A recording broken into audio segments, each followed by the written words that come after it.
Well, hey. Hey, how you doing this evening? Well, how you doing? All right, Joey. I'm doing good, man. I can't complain. If I was any better, I'd be Lee Quimby. I don't know about all that now. I'm I'm waiting on rain to show up here. We had hard rain yesterday, and this morning it rained a little bit. But right now it doesn't look terrible. Does not look terrible. It was supposed to start raining here at midnight last night and then rain hard all day for like the next 4 days. We hadn't got a drop today. Now, yesterday, while I was trying to do my crawfish boil, I was having to run out in the rain, get my crawfish pot, burner, propane tanks, and everything, try to move undercover so we could boil crawfish. Look at that. We had 11 people watching all of a sudden. Hey, coming in good tonight for a Sunday. You got more people watching on your channel than I got watching on my channel. That's I'm showing like 5 on each right now. yeah. So that's well. Here, I'll give you another one. Let me put you up on this other computer over here. Hey, Grammy, how you doing tonight? I just Granny watched your Midwife, video a few minutes hey. ago. The I've been, I take my beauty rest on before these shows. Well, as you can see, I hadn't had enough of that. After, here's how my day goes. I go out in 1,000-degree heat and work bees. Then I come inside and eat dinner and take a nap.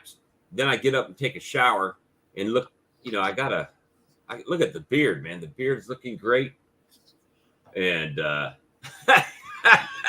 beard's looking good. And I have been using some beeswax beard balm that I had, but it's not mine yet. So I cut my beard off right at the end of winter. I had a full one though. Well, I did too, and mine kind of grows like crazy. This time of year. Hey, Bobby's Bee, Gunline Bees. Hello, everyone. Hopefully, you didn't name this the No Life Beekeeping Chat. That's our Sunday night I believe chat, I did put on Sunday Night Bee Talk. See, people like to be No Life Beekeepers. I got used to putting that in on our Friday night, so heck, I guess we could change it though. It don't matter. Whatever night, we're still No Life Beekeepers. So I did a thing, Lee. I did a thing. What'd you do? And I'm excited about it, but I'm nervous at the same time. You ever been that? It's like, did I do the right thing? Yeah, kind of worry and happy at the same time. I live by the bee and die by the bee, baby. That's how we're rolling with it, though. So I came out of winter with 12. I was up to 37. I sold 2 nukes that put me back to 35, right? And then I ordered 25 queens from Jose Uribe today. And I've got a message in the Blythewood Bee Company about 30 queen rearing nukes. Oh, the 2 framers? The 2-frame deep wooden ones. Yep. So my queens should be here on Tuesday. That's quick. Well, yeah, they would have to overnight on or 2-day on. And then we're going into production mode, baby. That's the idea. So I'm going to get these 5 frames into 10 frames. That'll free up all my nukes, mostly. And then I'm going to start making bees, start those queens in 2 frames with, frame a brood with a blank, right? And then move it up. That's the idea. Move it up. So I'm thinking about having a Beaconomics series. And people, here's the thing, guys. I've got some people that have joined my channel that are paying a subscription, and I want to make it a something beneficial for them, right? They're paying extra, so I need to give them extra. Yeah. So I plan to do a series in there, or I don't know if I could do a live channel into that section, a live stream into that. You should be able to. So we'll get that figured out for you. We'll get that figured out, and we're going to just talk about making money with bees, right? Yeah, as far as that area, you could set your live as a private, and then they would have a link into the private, I believe. Or I might have to go into the members area and go live from the members area. I don't know. I'm new to this, guys. So, hey, Joseph, I figured it out, brother. I did a little short video because Lee threw me a curveball. He's like, "Oh, I'm not going to be able to go for 30 minutes because my daughter's still here." I'm like, "Well, cool." And I got to thinking, and I walked outside, and every one of those colonies that was bearding has the yellow plastic queen excluder in it. And I think, the holes are smaller. It's not like the metal one that's got the long, like a refrigerator grate or something like that from the old school, right? So it's got smaller little holes, and it might just be stopping the airflow enough to heat it up. So tomorrow, I'm going to go through and yank those out and see if it makes any difference, because my other colonies don't have that problem. So that's, man, Lee, you got it going on tonight, bro. What's that? You got more viewers on your channel than I do my channel right now. Nah, I hadn't even looked. Now, Yeah. here's the thing, guys. We need to boost Lee's channel up. If you are not subscribed to Kodiak Farm Bees, please go hit that button right now. That would be awesome. Tell you what, I just grabbed something off the shelf back here. Uh-oh. After this live tonight, anybody leave a comment on my channel says Hive Tool, I'll enter your name in and win one of these Hive Tools. All right, I'll do it right after the show, Lee. Enter your name in tonight. You'll have until midnight tonight, and then I'll pull the names on our next live. Well, speaking on giveaways, remember to go back to Tuesday night stream. You got till tomorrow night. If you don't have a comment on both Lee's and my channel by tomorrow night, you're going to miss this week's entrance and for the giveaway from Blythewood Bee Company. So, it's got the Swarm Trap, Swarm Commander, Honeybee Gone, and, Earl did a video on that. That's a pretty big bottle of feeding stimulant. Yeah. It's a big one. The Swarm Trap itself is pretty good size, and it seems to be pretty solid, thick. Yeah, he was hitting on it. I don't know the longevity, but I would think that, even if it gets wet and then the sun gets on it and dries it back out again. I've seen some people, I don't know if it's the same exact one, but I've seen the pulpwood traps like that people has actually painted the outside to make it more waterproof. That way the rain just sheds off of it. Hey guys, commenting in the live chat will not enter you to win. You got to go after the video into the actual chat underneath. Yeah, after the video is over, go back and look under in the regular comment section. Look at Lee stepping his game up. So anyway, I got tomorrow I'll probably be picking up 30 queen mate nukes, and yeah. So gonna have a little bit of population explosion here. But guys, the whole thing is I started this whole process this year of making money in bees with $200. Blythewood Bee Company sells those hive tools as well. Yep. And started with $200 and just been rolling it. I'll give you a brief snippet. So I bought some queens, right? I bought a few queens, Lee. You're talking about hive tools. I got a few of them laying around, a couple outside, a couple in storage. See, I get the cheap ones because I'm bound to lose it. Believe it or not, these are only $12.99. You keep a magnet in your pocket to stick it on? Nah, because of the wood handle on it. Mm-hmm. I think it would be in the way. Unless you use the Guardian jacket and it just falls out of your coat pocket onto the ground. I just stick it in my back pocket and it works fine. That's what I did too, but I just had to take that daily. I got your Velcro, Bob. So,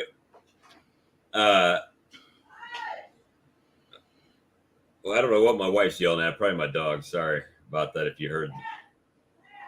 Yeah. Lee, take it away. Let me go remind her I'm live. All right. I'm dropping the link here. Somebody want to come in too. Get it dropped in. There's the link in the comments, and I'm also going to pin that to the top. Anybody want to come in? I have to wait for Bob to get back to pin it at the top of his chat. But yeah, anybody leave a comment after the video on my channel. Enter you in a drawing for a new hive tool. It ain't much, but it's a little thank you for the support anybody gives me. We all work together and help each other out. You're thanking somebody for your supporter. Yeah, I was telling just anybody who left a comment after the video, help support the channel. I don't mind helping support them, give them a little gift, a little thank you. Awesome. So now it's going to be elbows and buttholes trying to get all this gear ready for Queens. Get everything set up and sorted out, huh? Yeah, I know it's going to be crazy. Don't tell Hillbilly because he'll win it. He's here. You can bet. I bet he's watching in the background. He's hiding right in now. here somewhere. I bet he's sitting back there. He just said, you ain't seen him yet. That's all that is. You have not seen him I yet. went in today on my spreadsheet and I updated everybody's name that was on my channel for the Blythewood giveaway. I haven't gone through yet. I'll do that tomorrow. I haven't seen that many notifications coming through that people have went back and commented after the fact. They got 4 of them that's commented on my channel that hadn't commented on yours yet or hadn't been updated on yours. So make sure you comment on both channels for that Blythewood giveaway from last Tuesday night. Well, you know, I was before I had to get up and remind my wife I was on here. I was talking about starting with $200 and then flipping it, and being able to do some things. So everything from expanding colonies, making more nukes, sell some nukes, right, with Queens. So to give you an idea, guys, when I buy 25 Queens from when I was buying them at Cutic, they were costing me $700 for 25 Queens, $28 a piece, quick math. I was selling them for $40 a piece, right? So, but here's the thing. So every time you buy 25, they actually were giving me 26. One is like an insurance policy, right? So I was taking the extra queen, the free queen in my mind, and putting that into a nuke, making a nuke with it. Then I sold the nuke, right? So I sold 3 nukes, $200 a piece. That's $600. So basically, those 3 nukes paid for almost paid for 25 Queens. Well, then I still have 22 of those Queens, right? Because I used 3 of them in the nukes. Yep. So thanks, Grammy. And so that gave me, 23 extra Queens. Well, let's do some math. If I came out a winner with 12 colonies and I now have 35, what's that magic number that's left over? 23 Queens. So I was able to multiply my colonies on selling nukes made with free Queens. And so that's kind of going to be the principle behind the series that I'm going to start doing for the people that have subscribed to my channel, to kind of give them, a little bit of the way I look at things. Well, I did sell one more nuke. So I've actually sold 4 nukes. So I always need gas money. But see, for me, it's about being a little bit opportunistic sometimes, and keeping my eyes open, right? So if you look online and you go to UribeHoneybees.com, they usually get, $38, $40 for a queen, but then, you got to pay for shipping on top of that. So it is a little bit extra. But he had a thing that came up on Facebook, and I didn't see it anywhere else, but it was on Facebook, where he had produced extra queens. Yeah. So what's the prices? If you scroll down, it'll show the prices underneath them, I think. Yeah. $38. Okay. So they had a good take. And so they had extra queens. So I went ahead and ordered. They had a discount at $25 a queen just to get rid of them, so they weren't banking them. So I was able to, get those at a decent price. Well, there he is. We spoke his name into existence. Uh-oh. Earl Dooley. Earl trying to get him a hive tool. And so we just, it's things like that, guys. It's just little things. I mean, I'm not like special. I just have been doing, I guess, hustling for my money for so long that I kind of sometimes see things a little bit different. It's hustling and the marketing put behind it. Well, look at Sourwood Branch Bee Farm. I think the same way, and now I've built my apiary. Yep, buying and selling. So I use some money, use the profit from that money to make more money. And that's, guys, I've co-opted a little bit. You know what I mean? I've co-opted a little bit. I have a high demand for honey here. I haven't been able to produce all of the honey that people will buy from me. So that's where that initial $200 went. I bought some honey off of another beekeeper and then flipped that $200 I paid for 5 gallons into $600, right? Because it's $10 a bottle, 60 pounds. 60 times 10 is 600. So able to flip that. You may not be in the honey game. That may not be what you want to do. But what I'm finding, it being small, I can be flexible. I can sell honey.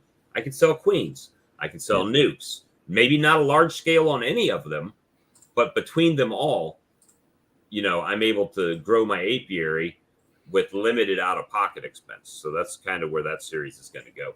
Eventually, anytime soon in the next couple years, anyway, I don't know if I'm really looking at like nuke sales. Now, I am possibly looking at trying to get into queen sales, and then just stay with my honey also. But the queens, I mean, I can set up one of my yards just for queen mating and queen sales. Right. Go pull a queen out, let them draw another queen off of it. Yeah, that's kind of where I was trying to go with it as well, is being able to make, like a nuke. When you got 35 colonies, guys, if somebody came and called me tomorrow and said, I want 10 nukes, I could pull literally a frame of brood out of 35 colonies and make, 10 to 15 nukes, or, 10, 12 nukes at like that. It's 85 degrees here right now, but we've had some rain today. Yeah, I'm at 86 right now, but we were at 93, 94 today. Mike, one of my ducks got hit by a car today, sir. I know you're fond of those guys. Well, it was the girl, it seems like. And it probably was one of the roosters chased her out into the road and she got hit by a car. Because usually they stay away from that. But so that's kind of the short term. I've got 25 queens coming from Jose. I've got tomorrow. I'm gonna, hopefully he gets back to me and gives me an extra special deal. But if he don't, then I'm still gonna buy them, and be able to make those queens make me money, right? So I don't have to worry about it. Don't have to worry about it too much. And if I sell a queen. I go pull the queen and some attendants and cager and Does he sell it. have a? Oh, I'm trying to think. I'm having a. Oh man, I can't remember now. Caucasian. Does he have Caucasians, or is it just Italians and the Corneolans? Well, Brian says it's Caucasian. I hear him say it that he sent him a Caucasian. That might be out of his private stock. That's what I was thinking. I heard Brian say Caucasian because I wouldn't mind doing 1 yard with them because they generally have more Propolis production in the Caucasians. And I'd like to get a stock of the Propolis for the Propolis tinctures, and then I have a local apothecary here by me, and they was looking at buying some wax from me in Propolis also. Hey, if you guys have not subscribed to Dry Cut Homestead, y'all need to check that out. His daughter, see if I can pull this up on my phone. Well, I don't know if I can pull it up without showing his number. Let me see. Oh yeah, I can probably just open up the picture. So that video I was doing in the rain yesterday, his daughter did a drawing based on that, and on the tall colony with the big bee and the little bees, and then she told them, "See, she said." He said, "We are watching your This Is What I Did video, and my daughter drew this based on your video." And then I said, "Tell her it's great. I love it." And she said, "She drew the big bees so that you would know what the small ones are." See, learning from the community. That's what it's about. Anybody get a chance, I'm going to drop that link in the comments here. Give William over at Dry Cut Yeah, I think he's got 57 or 54, something around that area. Subs. 56 at the moment. 56, yep. So, yeah, please follow him. And, that would be beautiful. 71 degrees. I wish it would stay 71 degrees all year long. It would be perfect for me. Yeah, that would be nice. And 93, 94 degrees and about a 95% humidity. It ain't no fun down here. Hey, Mike or Johnny, if y'all want to join us or hit that. Oh, I don't have it pinned. Let me send the invite out again because I didn't. I'll drop it in. Whoop. Oh, you already got it? I'm hitting the wrong button again. Yeah, I got it. I got it pinned on the top of mine. I got to pin it on mine, guys, so I'm just putting it out there.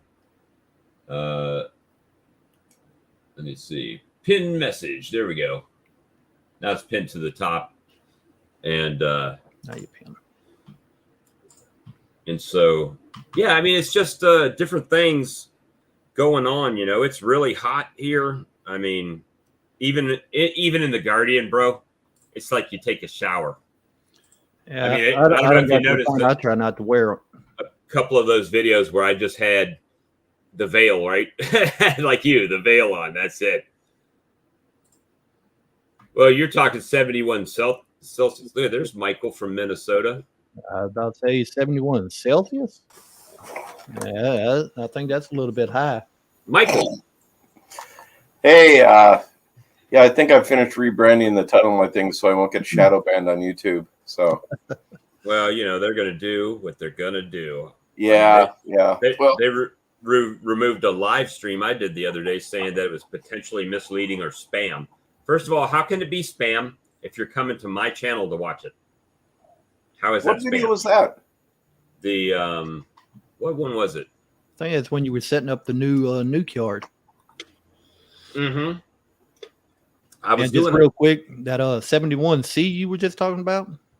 Probably 120 Fahrenheit, because that'd be almost 160 degrees Fahrenheit. Yeah, that doesn't translate there. Hey, guys, I heard you talking about nukes, and I learned a hard lesson today about buying nukes in Minnesota. This is Minnesota thing, though. Right. I went over to Wisconsin to get them from my bee supplier there, and I just assumed that they made their own queens. And if you do that, then you get it from survivor stock there. Maybe Bob will know where Michael is from now. Thanks, Joshua. But it turns out that they're buying their queens from California, like around San Francisco. But think about it. You can't make it there, right? That's the same problem I have Can make what? I'm sorry. You can make queens, but you have to have drones to breed the queens. You guys are just getting to where it's warm enough to start beekeeping. Well, this is the point, though, Bob. It's they've been doing that for a while there, and I just didn't think to ask. Well, what if you buy my thing is with the nuke. If I buy queens and I make a nuke, and the nuke's in my yard in a nuke box, building up and laying, and showing good progress, right? And I sell that in a nuke box, then it's a good nuke, right?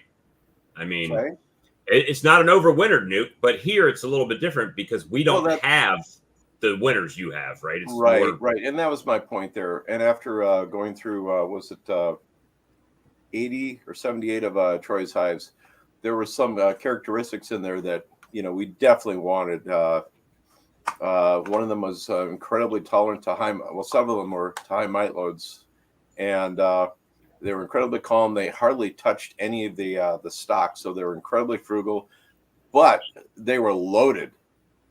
And there are a couple places here around the Twin Cities where you can get overwintered nukes from their own stock. Right. And so that was just a hard lesson on my point. It was pretty stupid. I didn't even think of it. The thing is, it's just across a river from me. But then, some of that is going to play into their reliability. You've obviously probably done business with them in the past. Their bees...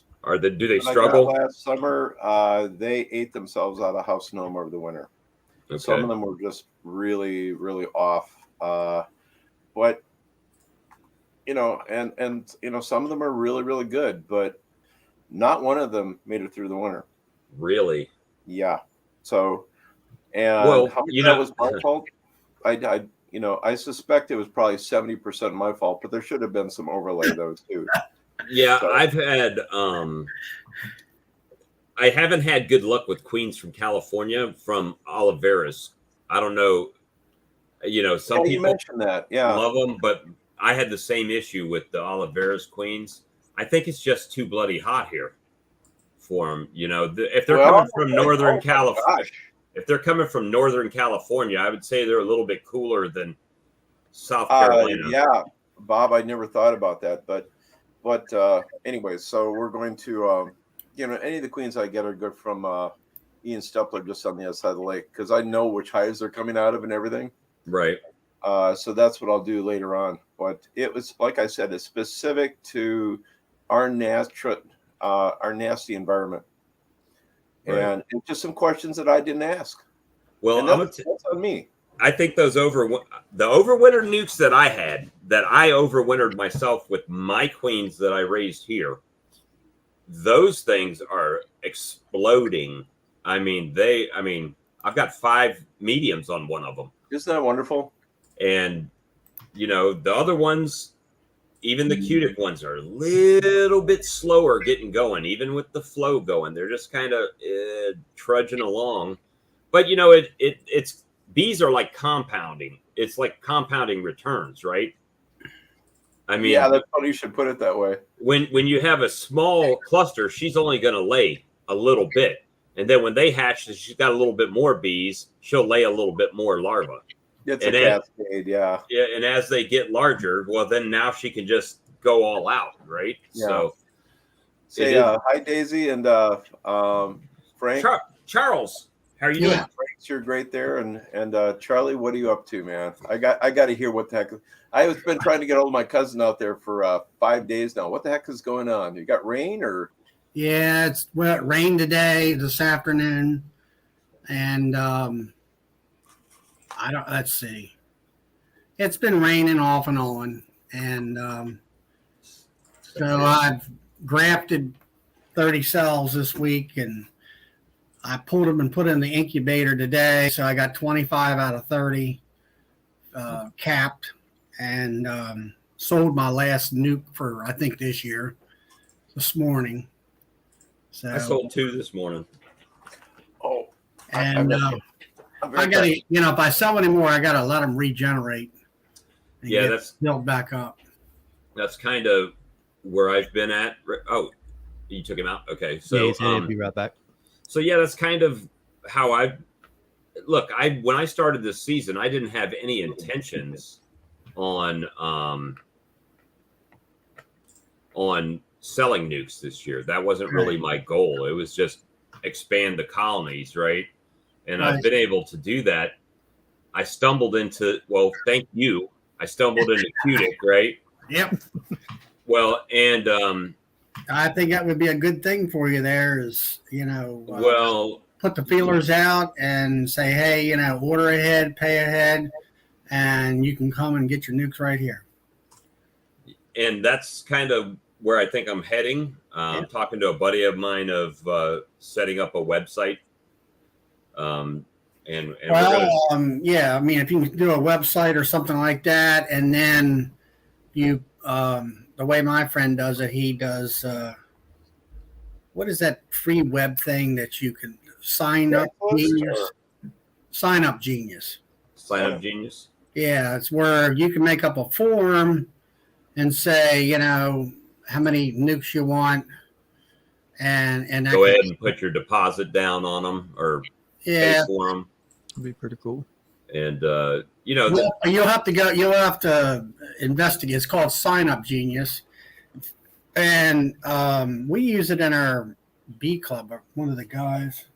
Well, Charlie, I don't know if you caught the beginning part. Hold on. I got the police here. Hold on.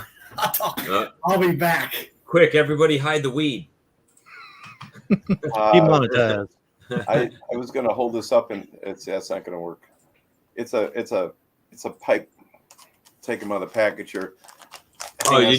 Is it one of those pipe queen catchers? No, it's a pastry bag. Okay. Because Charlie was talking about using putting the drizzle, the pollen drizzle. Putting it in a clock bag or whatever. Okay, maybe that'll show up now. I can tell what it is. I mean, it's got a. There you go. Yeah, it's a thing used for basically decorating. And I think I got 4 of them here for I think it was like $4. And you pack in the pollen in there. And I was, when you said the cops are there, I was thinking, hey, maybe I shouldn't be holding whatever this is up on the camera. The baggie.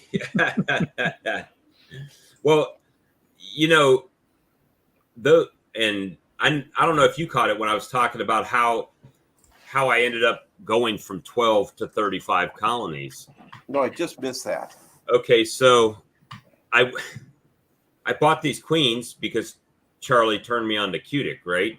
Yeah. And I went and bought the queens. Well, every time I bought 25 queens, they would give me an extra queen. So I would get 26 queens and pay for 25 queens. So that 26 queen was what I was making my nukes out of. So when I sell a nuke, I didn't have really anything invested into the nuke. And that the 4 nukes that I sold, that's $800, right? $800 paid for more than 25 queens. So I was able to make my splits using mated queens that were mated in an hour and 10 minutes from me down here in the dirty South, right? The heat bees. A lot more local. Yeah, and so I was able to do those splits into the nukes. So I had 37 colonies. I sold 2 more this morning, so I'm back to 35. Well, then Jose Uribe had a flash sale on Facebook that said that they're normally $38 a queen. They had them for $25 a queen. That's what you were mentioning. Yeah, so they had a very good take on their mated queens. So I went ahead and bought 25 of them, and they'll be here Tuesday. And I'm going to get 32 frame mating nukes. So they're not banked. They're actually working. And then if somebody needs a queen, I'll sell them a queen and leave the eggs behind for walkaways. So it's kind of, I mean, I should have this week, if everything, knock on wood, goes as planned, I should have about 60 colonies working this week. Bob, where are you going to put them all? I think I'm going to take the queen rearing nukes probably to the back of my lot where I started at, away from the bigger colonies a little bit. I don't want to put them on the other property because the other property is too far away and I can't check them all the time like I can if they're in the back of my yard. So, but Charlie, what are you smiling about? This guy, Bobby's Bees, with his little notations. I only have 15 highs, but they're 6 feet tall. Nah, this one right here on screen. Looks like the legend has to serve some Oh, time. yeah. Stay strong, Charlie. Stay strong. All right, now here was a question we had from DC up here. What do y'all think on this? Well, it depends. I mean, I think sideliner, I guess I would consider myself a sideliner right now. Because I don't have 50 colonies, which is kind of like the definition. You got to have 50 to be a sideliner. But I think it has to do more about are you generating an income off of it? Because if you're not, then you're a hobbyist, right? Or you can be a backyard beekeeper and be a sideliner if you've only got 10 colonies, but somebody wants a nuke or 2 nukes and you take, 2 frames of brood out of 10 colonies and put them in nuke boxes, let them grow up for a few weeks. Then all of a sudden, go pick up the soap, Charlie. Well, I'll let you into what's happening is that across the road is I think it's a drugstore across the road, and it got robbed. And this individual's on foot. And we're at the mill here. I got a lot of buildings. Of course, most of them. Oh, yeah. So the police are searching everything for him. So listen for gunfire. Well, here's the good news, Charlie. They won't find your bags. bag. Oh, Your little bag. When you got up, I said, hide the weed. When he started saying drugstore, I thought he was about to say something else, drug. I don't know if you could do that. No, I wouldn't try and smoke that. but No, I Joe, bought the pastry bags when I really loved your video. It was like part 2 of grafting, and I went into our local store here and bought the pastry bags so I could squeeze down the slurry. Slurry. Yeah. Yeah, now there's a friend of mine. I actually got that from a friend of mine several years back. And now he actually uses a caulk gun. That's I right. said, where do you find an empty caulk cartridge? He said, off Amazon. Yeah. And then you So charge that them up. frustrated. Yeah, you charge him up, and then all he does is that, regular squeezer thing, and then write down a line with it. And I'm like, well, that's okay, but I mean, a fork or a spoon or whatever works just as well. I like the way you did it, but I thought that if your friend actually, this is almost more for the rest of your wonderful followers here. These doggone pastry bags, they're like $1 a piece. You can fill them up, you can fold them up and seal them up then and throw them in your refrigerator. So for people that, want to do that, there you go. There, thank you very much. God, you're just such a resource. Well, he's going to drop his link so you guys can buy it, and he'll make I'll make a whole $1. 10 cents maybe. Well, fine. Well, you know what? Lee used my link to buy one of his monitors, and it shows up as a sale and no commission. I was depressed about that. Sometimes it takes just a little bit to show up. Because somebody, I believe it was like Wednesday or Thursday of last week, whenever we done a live, it may have been Tuesday. I dropped the link for Sarah's book that she had for the. Maybe it has to be delivered. Yeah. They said they bought it through my link, and it's still not showing up yet. All right. So how much was your monitor? It's showing I made some money. Each one's like $216. I made $5 flat. There you go. Hey, That's that'll buy $5 you didn't have. $5. Every right. penny adds up. So when I do 20 sales, I might be able to get a payout. Hey, I still got at least one more monitor to buy, maybe 2. All right. I So don't know if I'm going to go with 3 monitors or 4 monitors here. Lee, a friend of mine at Industrial Light and Magic, he's got what does he have? He has 5 of them on a wall, and he's got a standing desk. Well, I've got 3 32-inch monitors right now, but I'm thinking about putting a 4th one above my center monitor. Are you really? Okay. All right. So, Dennis, Wow. this is confusing me. Your thing for just a second here. Lee, I really love that rig. Okay, so you got to divide it up there. That's what mine that- looks like too. With That the helps monitors. so much. And, if you're, And why do you do that? Why do you have so many monitors? I got the StreamYard on one monitor. I got Bob's channel on one, my channel on one. But when I'm doing video editing, I use Premiere Pro. So with the one program, you might have 20 different little panels. So I can split them out between 3 monitors and do different work on each one. I used to use it for trading because I could be looking at the market Yep. on different screens and still use my computer for whatever I wanted to use it for at the same Right, there you time. go. Now Dennis has got a quarter of a hive. I wonder if, yeah, I don't know I don't know if he meant he had one of 4 hives that he wanted, or if he's got a quarter of a hive. He says he's going to do 2 cutouts this week, so that's good. Free bees, as long as you can find the queen in there. You'll be doing good. Back to your sideliner thing here, real quick. Mhm. I really like the idea of saying a profit, but I think there's like some general rule. Bob Binney went into it, and I think it's somewhere between 50 and 200 or something like that. And I think at sideliner, technically, you're at 100, you're still technically a sideliner. All that aside, if you're selling your honey, just back to your point here, Bob, if you're selling your honey like 80% retail, that means if you're getting 100 pounds per hive, 100 hives, That's $10,000 worth of honey. that's my point. Yeah. So I just wanted to, throw that side of both of them in there. I did some rudimentary calculations going through the yard today. So if you've got,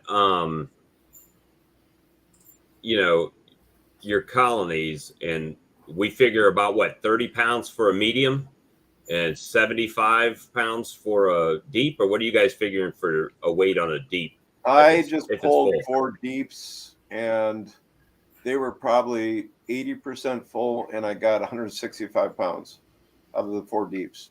So 165 divided by 40. By 4. 165 divided by 4. Whoop, not 300,000. Hold on. My old math was in there still.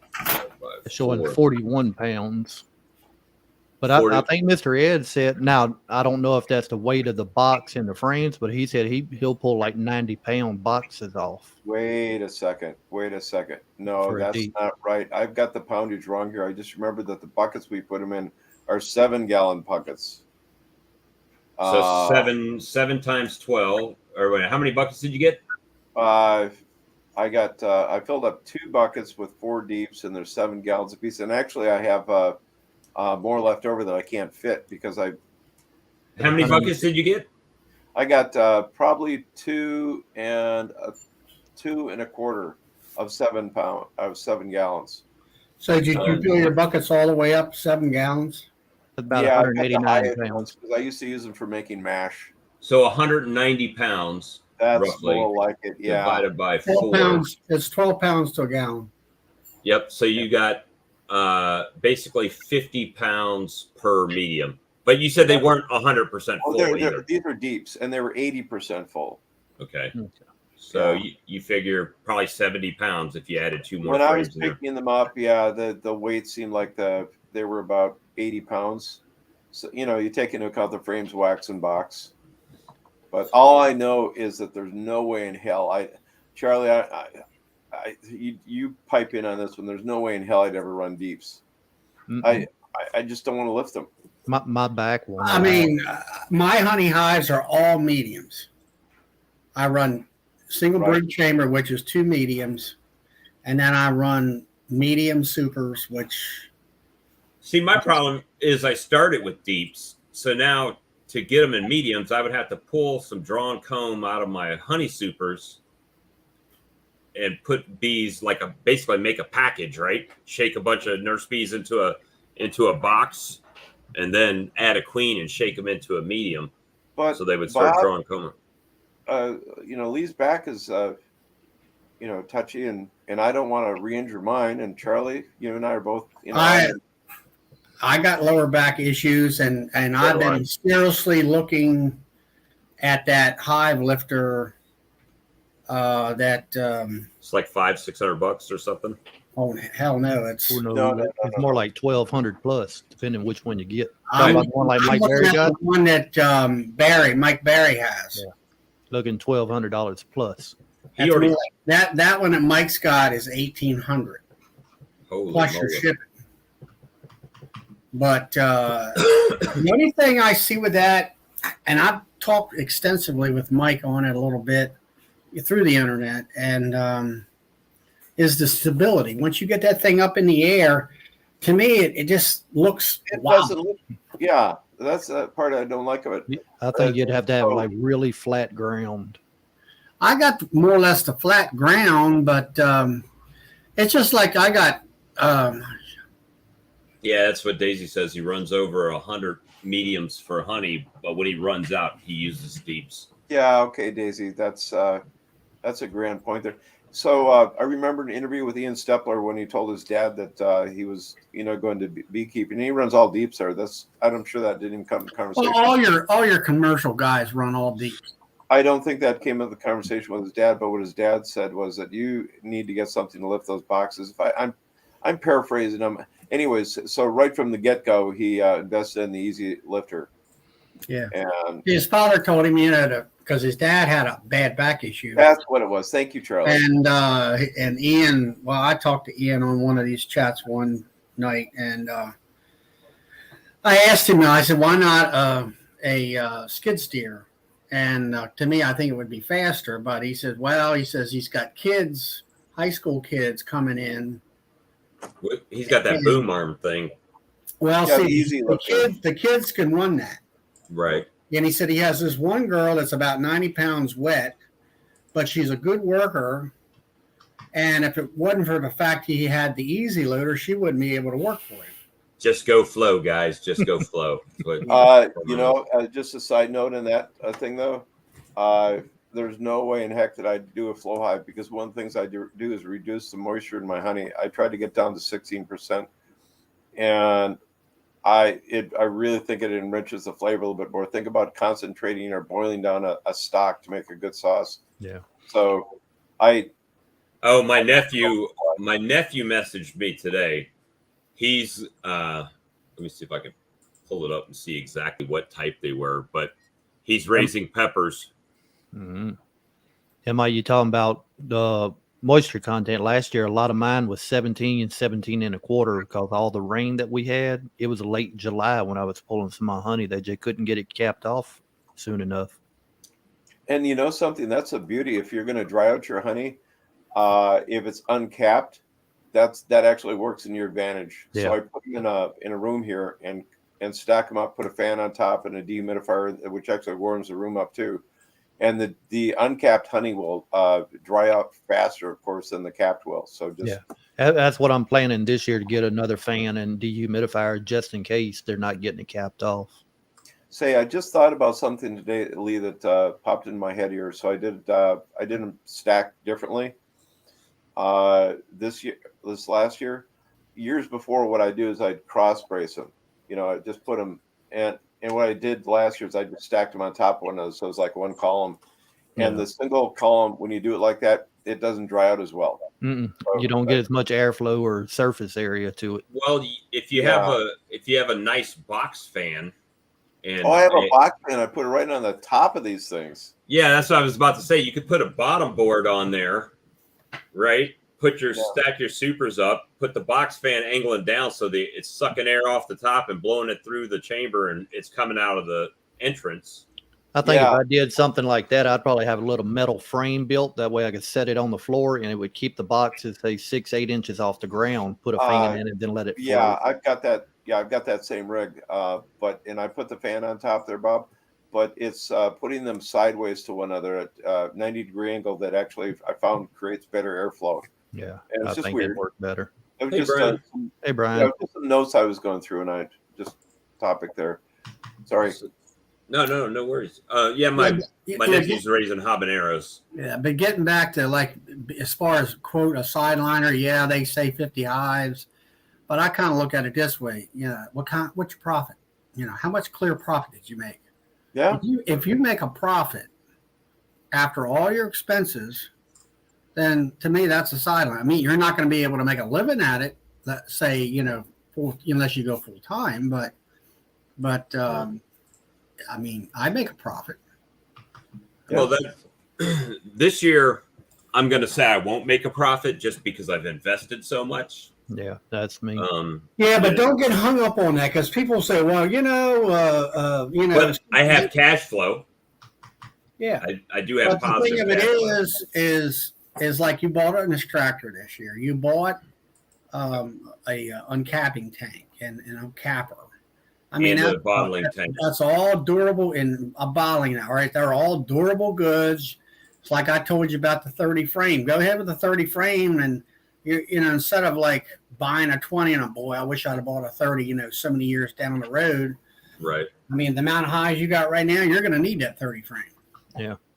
And that's something I'm so excited. But the amount of honey, I mean, all right, it costs you $70,000. And I'm like, okay, well, that's so many at $10 a pound. You spent what, $3,000 or $4,000. So you need to sell 400 pounds of honey, and guess what? It's all paid for. And who paid? And the bees paid for it. Yeah, and I've got more than that. If they fill up the boxes that are there, yeah, I've already made that, right. So, and Lee, you were talking earlier about selling wax and propolis. Yeah. I've got all my propolis traps lined up to throw in all the hives here, just to make. Charlie's absolutely right, man. Selling the honey, and making some money selling the nukes. But let's look at the big picture here. What else can we sell? That can be wax, propolis, and then secondary wax, propolis, pollen. Yep. Flavored honey, creamed honey. Just expand your repertoire and kind of go from there. It's and Bob's situation there, where his location. Oh, you can make a profit on nukes. You can make a profit on mated queens. Right. And that goes back to what Mike was saying about the nukes that he bought, that they're using other people's queens to make their nukes.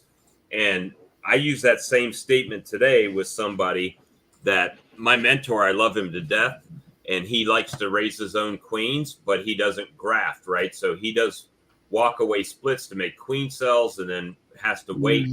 The problem is with that setup is it takes him too long to generate the nuke, because it's going to take him 2 months.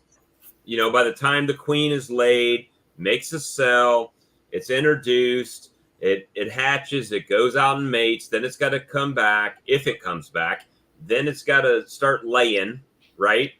Yeah. So by that time, everybody's already bought nukes from people doing exactly what you were talking about earlier. So when I was looking for queens early in the season, you can't find them because all of the people that are south of me that can produce them before I need them are selling them to the commercial guys that are buying 2,000 queens at a time. Yeah, I mean that's they got their they got to make their money, right? I mean, it's just right. Well, they're taking care of the big boys because they've been with them for years and years and years, right? And that kind of thing. But like me, it's just finally got warm enough at nighttime and during the day. Because, I mean, I've tried it where he got below 50 degrees. Them bees went for the brood to keep it warm. They're not going to worry about themselves. Right. And I had a guy, the one guy that showed me the slur, he lives about an hour and a half at least north of me. And, I'm going to graft it on April the 15th. And I'm like, it's cold.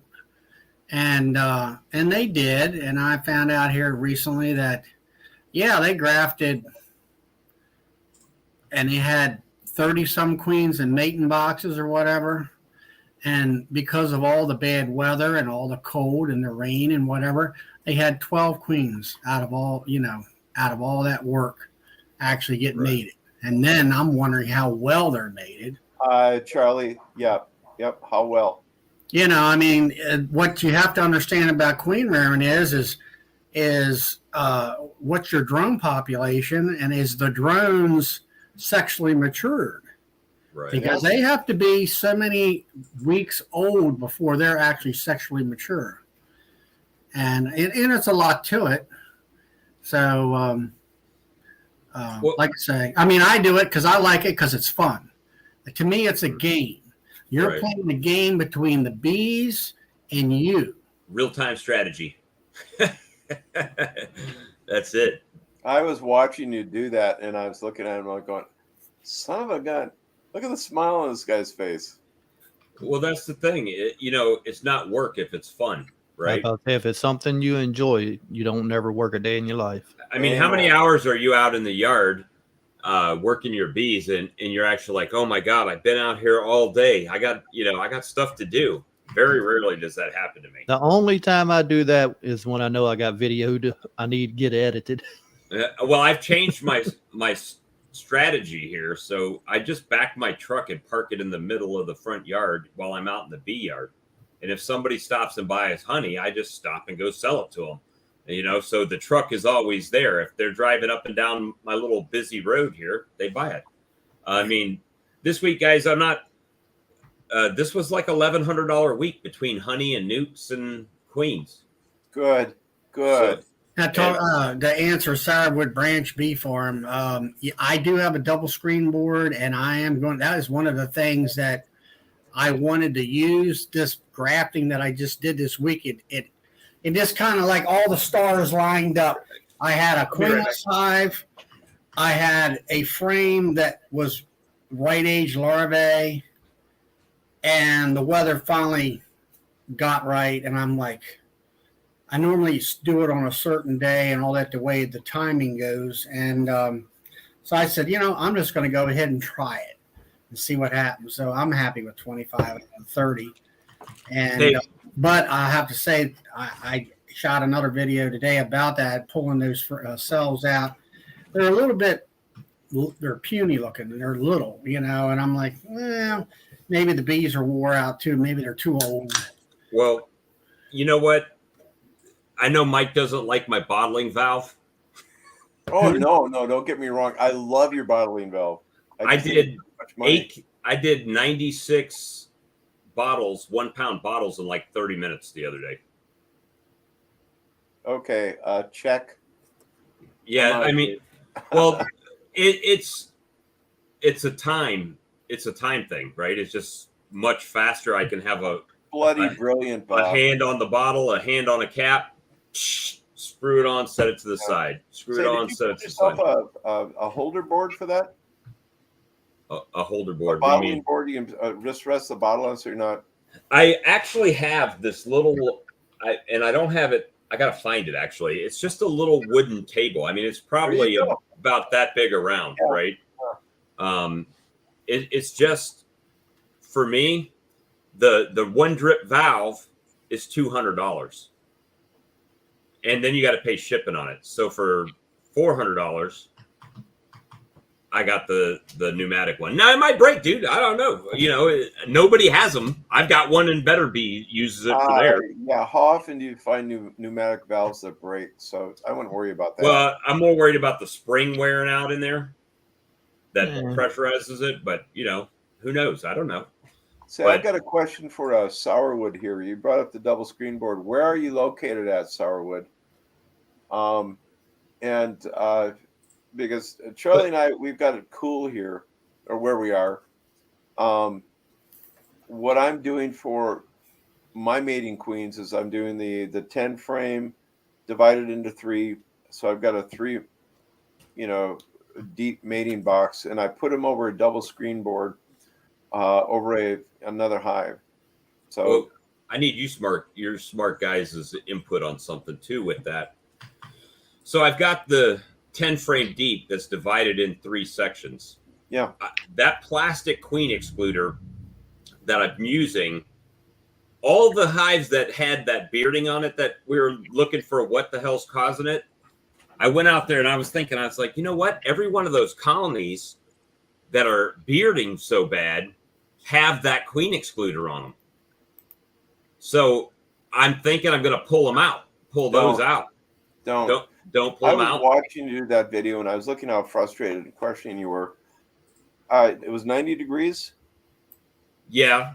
But they got smaller holes as compared to the metal ones that got the long grate. No, don't worry about it. It's not your queen excluder. That's just normal behavior for a good healthy hive in those conditions. You don't have to worry about ventilation. If you see bearding on the front of your hive, there's a couple things causing it. You might have nurse bees that it's warm enough in there so they don't need to be on the brood, so they don't have anything to do, so they go out. You can have a pause and a dearth where the foragers, nothing's bringing in, and they'll just go in there. And then the obvious one that happens more than anything is just that it's just so warm that when the foragers come in, they just hang outside. Yeah. So if you have a lot of bearding like that, and by the way, that's tiny bearding. I've had deeps that, I'm not kidding, at night, and I'll film it. In fact, I probably have some film someplace. There's a patch of, like 16 inches down all the way to, no, they will beard, and they'll beard heavy. Don't worry about it. Don't, get all concerned about tipping your lids and everything else. Unless I see excessive bearding, I really don't mess with them. Well, could I take those plastic queen excluders and use them? Inside of that mating nuke, and use them as dividers and have a queen in each side where they can't get to each other. No, because what will happen is you've got virgin queens there, and they'll fit right through. Number one. And number two, there's I'm talking about for mated queens. If I put mated queens in, then if you put mated queens in there, the problem with that is that they can touch one another, and they'll fuss back and forth. I got you. So sometimes some of your worker bees that are traveling through can possibly roll a queen. They don't always do it, but it's possible. Well, I hadn't thought of that one. That's interesting, Lee. But and just for what it's worth here. To go about the queen excluders real quick. Bob Benny did a very interesting video on this. It just got me thinking here. He has a beekeeping friend out in Dakotas, and I can't remember what this guy's name is. Anyways, but they got rid of the plastic ones because the plastic ones can sag a little bit and then limit bee space. Yeah. So they went strictly for the metal ones, and that's all they use now. And the guy claims he gets a little bit more honey that way. Well, I bought those queen excluders like 2 years ago, and I didn't use any queen excluders until starting to do this live. And Charlie and everybody's doing single brood management, and I went to single brood, and I'm like, well, that calls for a queen excluder mostly. So that's when I started using them, and I had them, so that's why I was using them. But then the ones with the metal queen excluder, no bearding. Just the ones with those plastic that have the smaller little slots in it. Well, Bob, if you really want to do a crazy video, swap them. And see if the other one starts to beard and the other one don't. Yeah, just try and get the best conditions similar. And I don't know what you guys think about that. I think it'd be kind of interesting to see. Yeah, I can do that. That's a good idea. Thank you very much. See? That'll give you a way to figure out if that's what's causing it. I'll try that. I'll try that tomorrow if it's not. Well, I might have to be doing 30 queen mate nukes, so I don't know. Well, I know I got to do something because I got 25 queens coming. So, somebody just brought up I want to sell pollen screen bottom boards and screen inner covers here in the summer. Where are you located, Hale Hives? Where are you at, Hale? The problem we would have with screen bottoms is just the hive beetle larva. The hive beetles going through the bottom and down into the ground, right? Right. Which now I'll probably start seeing that increase because we're having rain this week, which is going to soften the ground up. Let me see. I want a design that could live as the bottom of strong hives. What's that about? It's evidently a whole chain. Let me see. I wanted a design that could live as bottom of strong hives. I'm not getting that there, DC. Oh, by the way, do any of you guys have any pollen traps? Yeah. I don't. I've got some, but I hadn't used them this year. Let's see, that's what I'm bringing up right now, a video that I did last year. Uh-oh. Hale's Hives, where are you?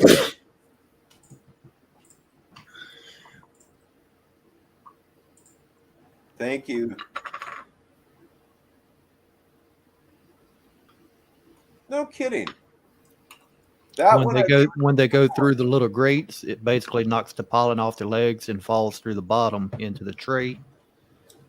And I've never seen one extend out like that. Now that lid don't hold water on top of it. no, it's just a slight angle to where the water rolls off. Ah, okay. Interesting. I'm gonna fast forward this so you can see whenever. Oh, so it's not a bottom board; it's a front mount. Yeah. Oh. So the reason that I want to use a pollen trap, look at that. Thank you, Lee. Now this was only on here about 5 minutes whenever I pulled it just to see what they had done. Very nice. So the reason I want to use a pollen trap is that I want to save the pollen. I'll put it in the freezer and I'll mix it in with the Ultra B in the spring. Well, That's- some people sell Yeah. those little pellets. Yeah, I just saw them for sale at one of our big grocery stores in town here. What's out in the country, but and it wasn't that much. I thought it would have been a little bit more exorbitant, but It's kind of like honey. It depends on your market. Some places cost more than others. yeah, Now, I mean, if you're really wanting to sell it, though, I mean, it needs to be dry because if you put it in a container with it still moisture in it, thank you. it will Mold. basically mold quick. And this is the dryer that I was looking at from Better Bee. The only bad thing is that price on it. That's everything, man. How much Now- was that, if you don't mind? What's that? That pollen trap that you had. I got it on Better Bee. Here is where I bought it from. Did Hail Hive answer of? Where's located? yeah. You know, you can look at the comments. If They're you go, running at $20, $20.50 right now. That is insanely cheap. I'm wanting to say they were less than that when I bought them last year. well, but you can save everything's 95 gone up. cents if you buy 20 or more of them. Yeah. Save a whole $20. Hey, 20 bucks actually, is 20 bucks. You know what's kind of weird? So right now my bees will bring in so much pollen that if I'm not watching them like a hawk, they'll get pollen bound and they'll start swarming, which I like because then I go and harvest the swarm cells. But that's how much pollen is coming in right now. All right. Louisiana. Hell's Hive, Okay. That's I Raising Hell. got He's you. over in Baton Rouge. Oh, okay. Thank you. The red baton. Y'all got too many YouTube channels. Hey, the more the better. That's more subs. Why They not? don't, but they only count on that one channel. They don't. Oh, well, more subs for us, I guess. Yeah. They're sub What I'm 3 saying, times. they sub on both channels. We good. But let me see. DC, I don't like plastic hive parts. Yeah, I don't.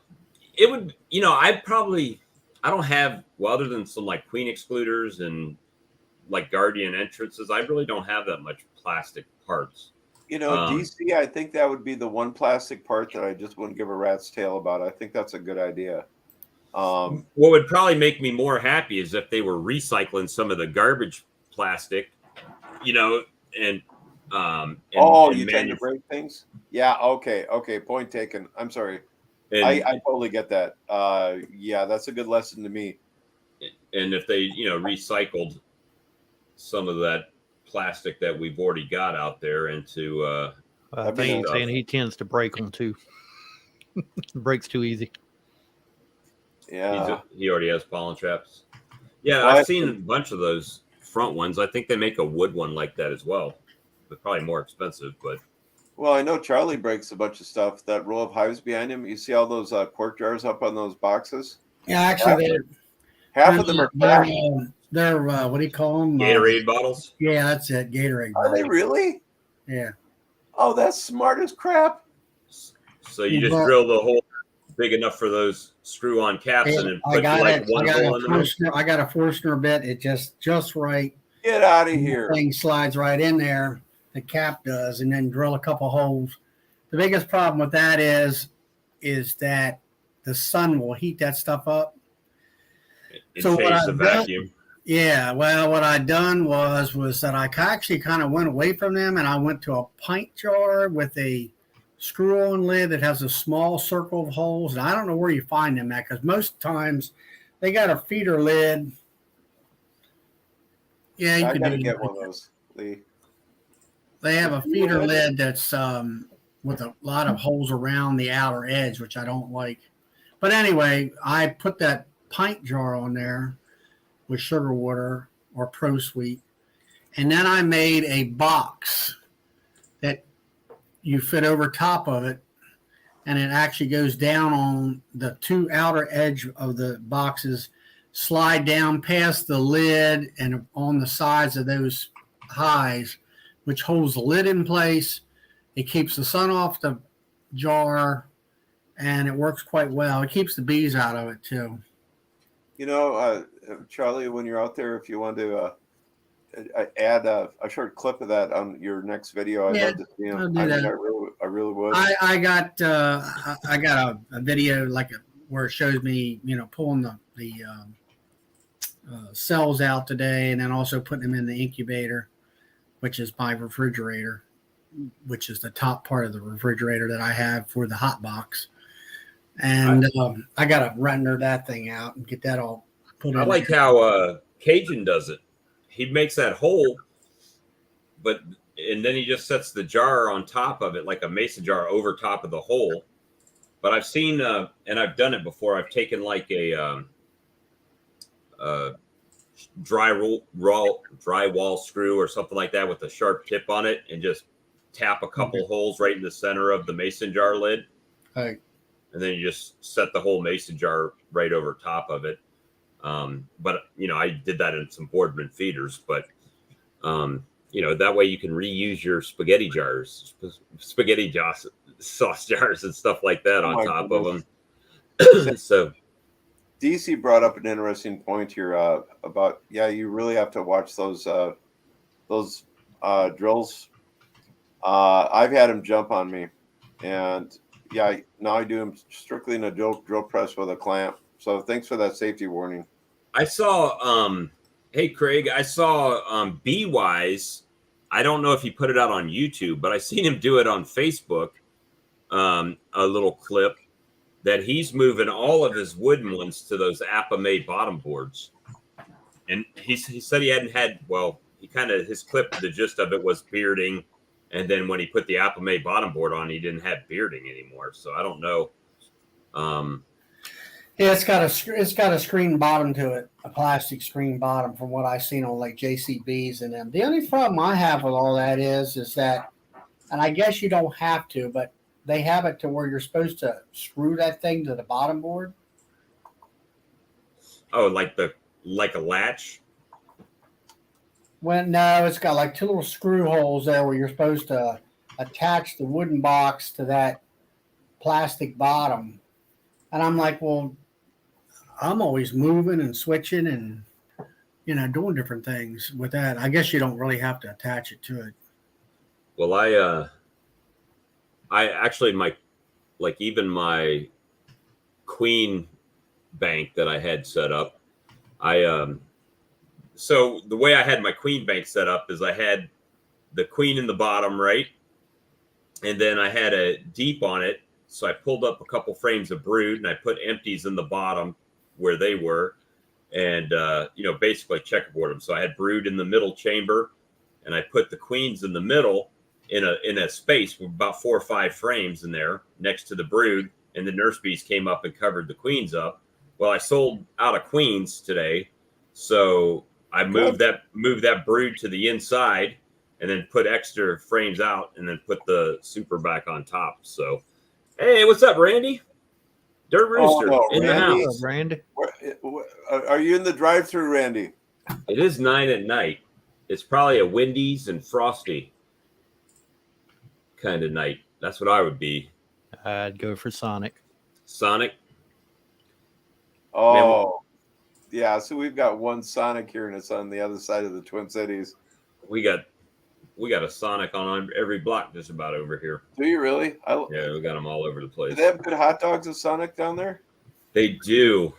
I'm just a big hot dog fan, so I'm a potato guy. I like the supersonic chili cheese tots, Now, right? we got a little restaurant the probably about jalapenos and 15 minutes everything from on? here. It's called Oh. Spectacular Tubers. And all it is, Really? you do giant baked potatoes and you can get them fixed any way you want, all the different sides. Oh, And that's all they serve. Nashville hot chicken. That sounds good too. You guys are making me hungry. yeah. Sorry about that.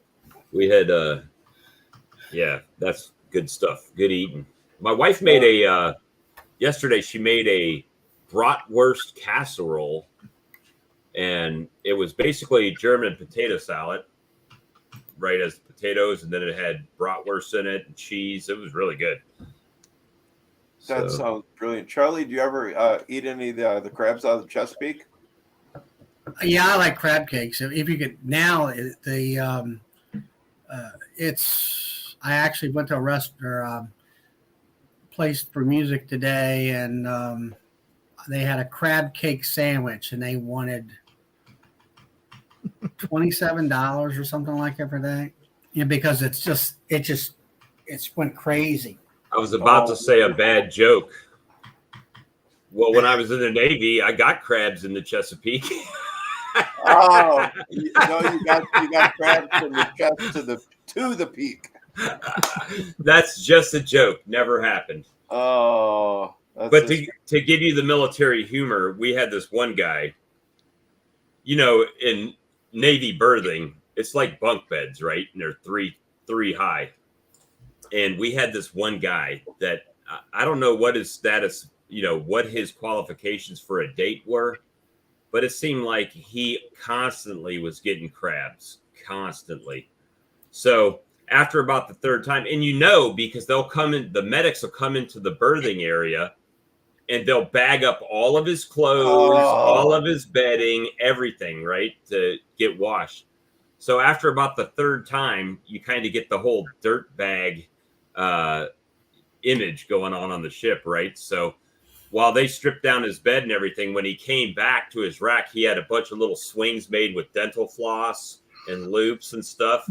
And he's like, "What's this?" Well, we figured the crabs needed a place to play, Oh goodness! Oh, while they're gone. hey, so I'm talking to an Olympic coach or whatever, and they were talking about a doctor. They were talking about Was it the one from MSU? No, I'm just yeah, amongst the athletes, and it turns out the wrestlers, for whatever reason, they had the highest rate of VD and whatnot of all the sports. I to this day don't understand that one, but yeah. So I've never dated a female wrestler, and I don't plan to.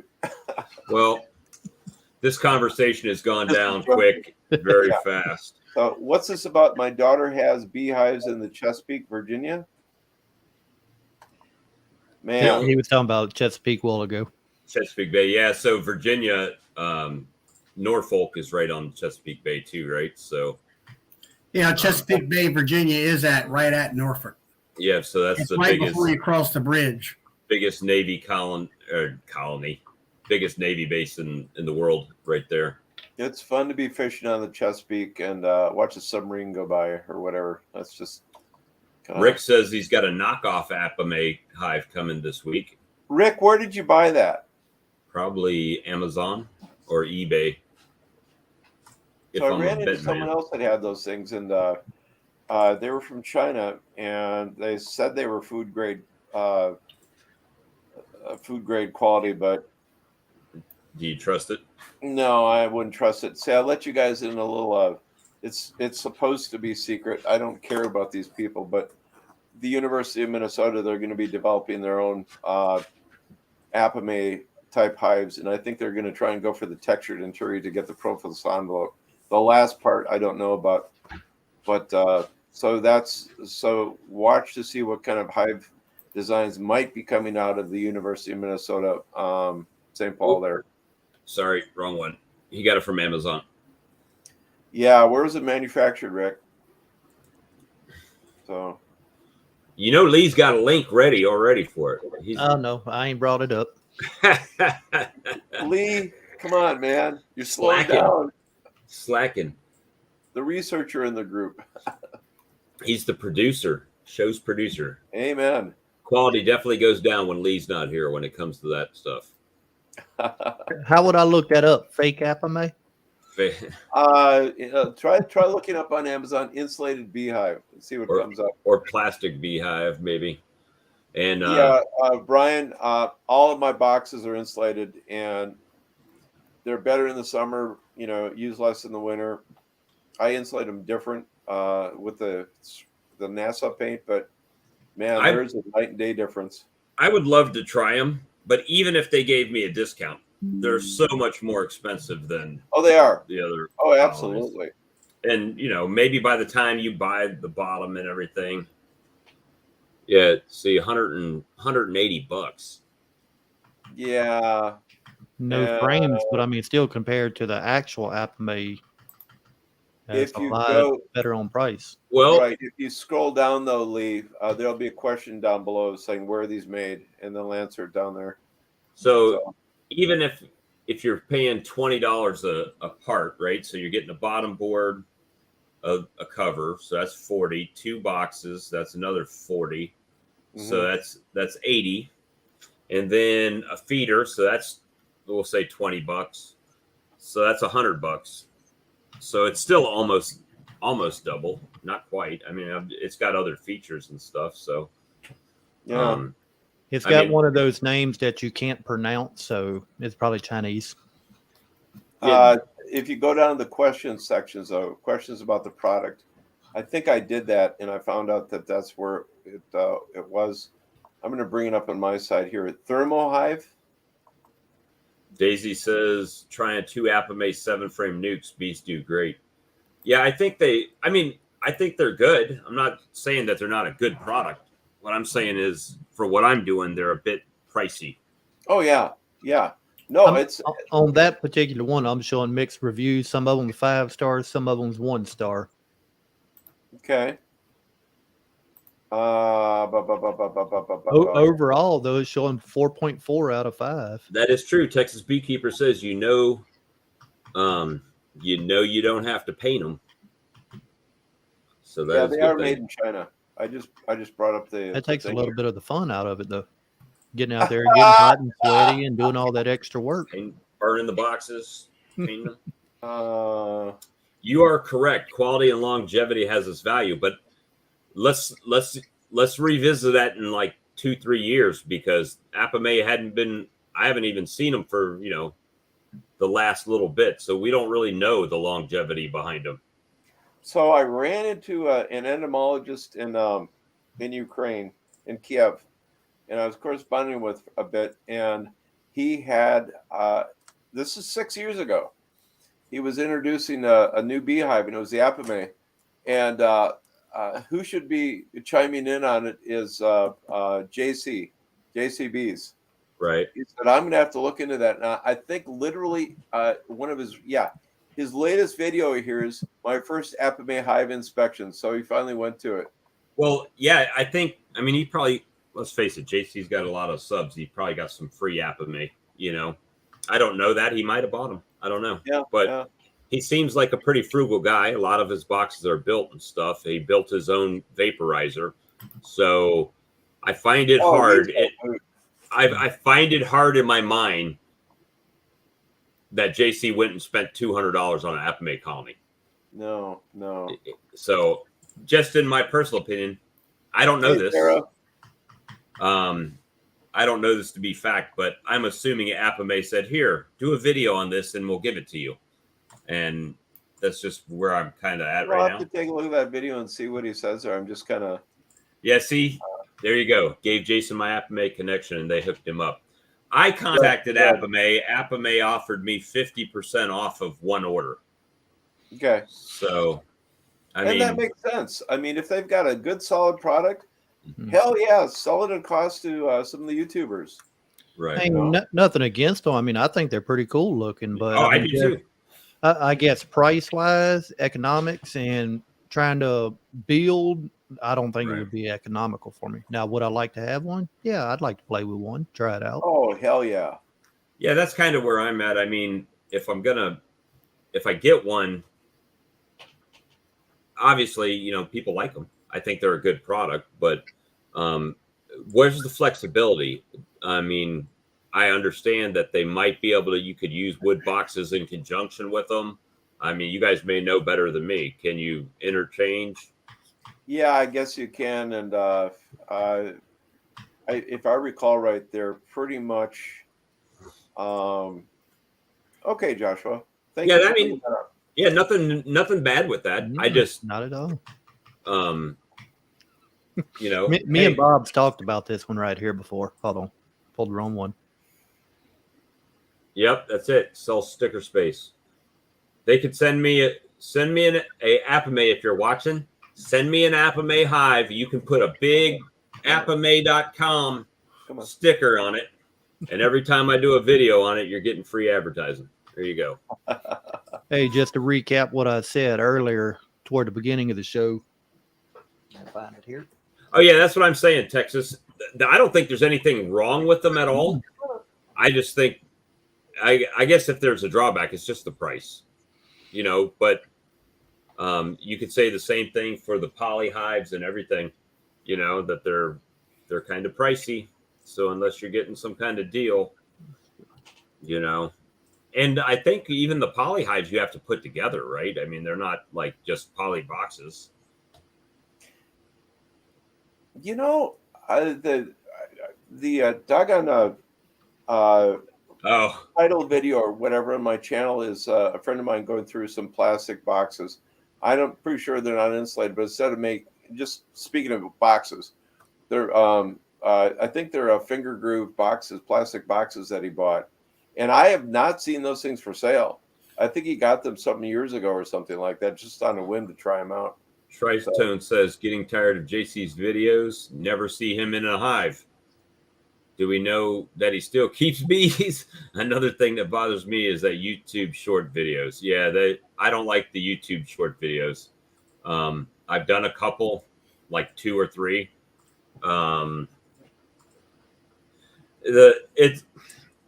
For me, maybe it's just the beekeeping topic. But if somebody's posting a video and it's got a nice title about beekeeping and you go there and the video is 30 seconds, it took me longer than 30 seconds to pull their channel up and get there. You know, it's like I've got more invested in your 30-second video than you do. But other than that, I mean, yeah, they're shorts. They are what they are. It's not my favorite. But I find that, you know, and I'm going to try my best to not do that. I find that as channels grow, they do less beekeeping videos and more other kind of talk videos, you know?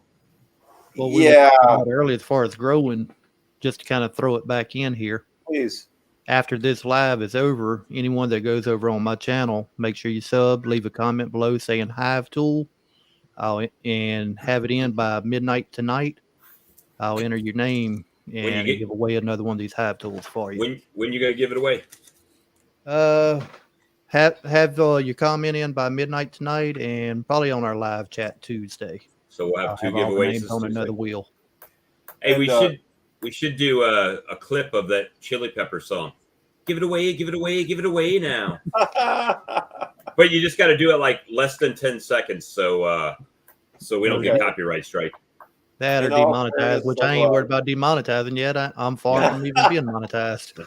I'm the only one you got to worry about demonetizing. Yeah. And I ain't worried about it. And full disclosure, if you go to Charlie channel or my channel, and if you subscribe and like, we will send you absolutely nothing. And I guarantee it. They give you that free 99 knowledge.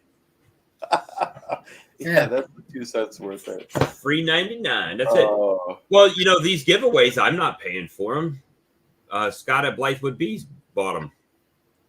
No. I'm just messing with you. I mean, I think it's fantastic. I'm glad. However, we only need to get. I only need another. Let me see. We'll do the real time countdown here. Lee, put that Iowa Lions beekeeping. I need 100. What's that? Iowa Lions beekeeping. Flash that up. I need 161 more subs for the 2,000 viewer giveaway. And if you haven't been watching, Bob, the 2,000 viewer giveaway is one of those wax melters. Oh, Don't see a Iowa Lions So- beekeeping. Layens, Layens. Layens, beekeeping.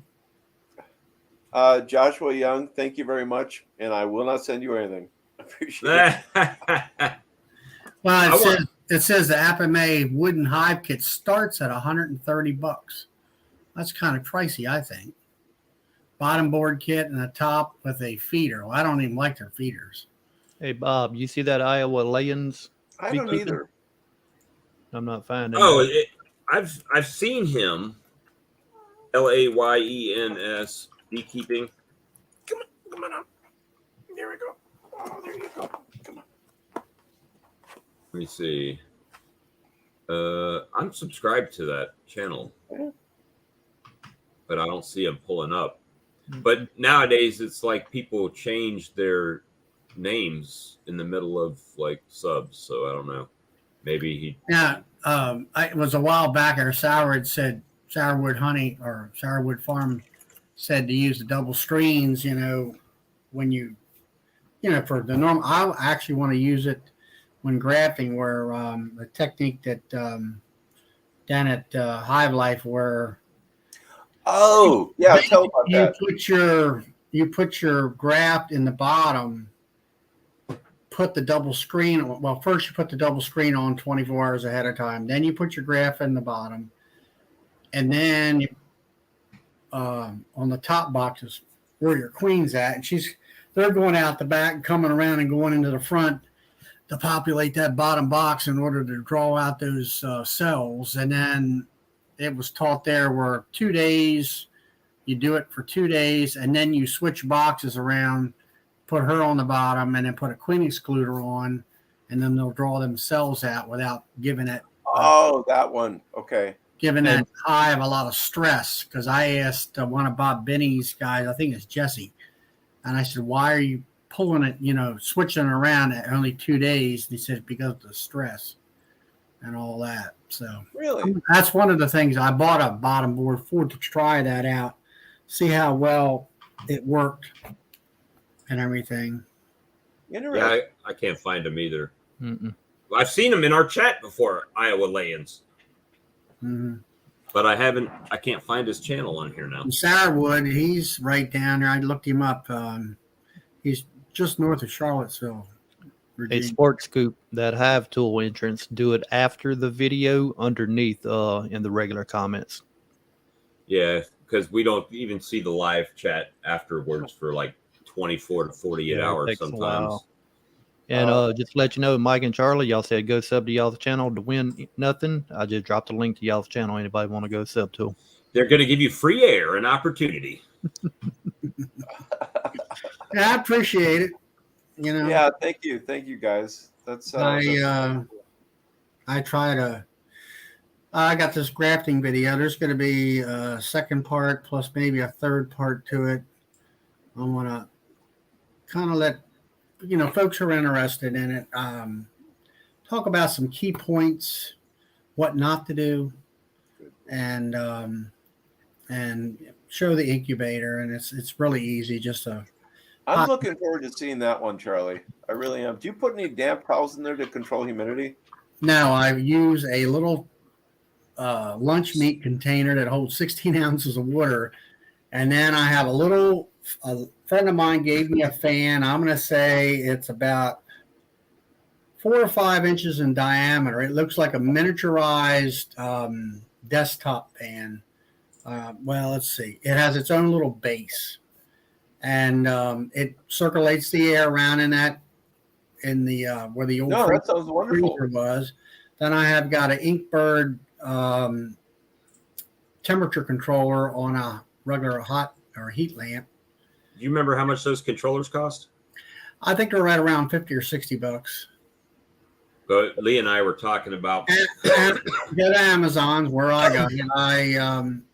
When I talked about I use an old refrigerator where the bottom is, for the refrigerator. There it is, the green one. All right, $70 now. Yes. Well, that's for that free shipping that they give you, right? cost you 20 extra bucks. I think they might have been. I think that's probably about $10 or $12 more than what I paid for it. Everything is gone up. Jumped. But you got the set button in the middle. You got the up and down arrow. The bottom display is for whatever, let's say 93 degrees you want to keep it at. The top display monitors what the actual area is, the temperature is, and that long stick there, that probe, that's a probe you put into the area where it monitors the heat. And then you got heating and cooling there. That's the probe. And I don't know what that is. Humidity. Turn that back. Humidity. That looks like humidity controller. Yeah, I don't know. Maybe that's why it has thermostat, humostat. I don't have a humostat. I just have that. Maybe that's why it's a little bit more, because you got both of them, both controllers. Yeah. Well, anyway, it's got a indicator on there about heat on that where you plug your lamp in. It's for it'll say either heat or cool.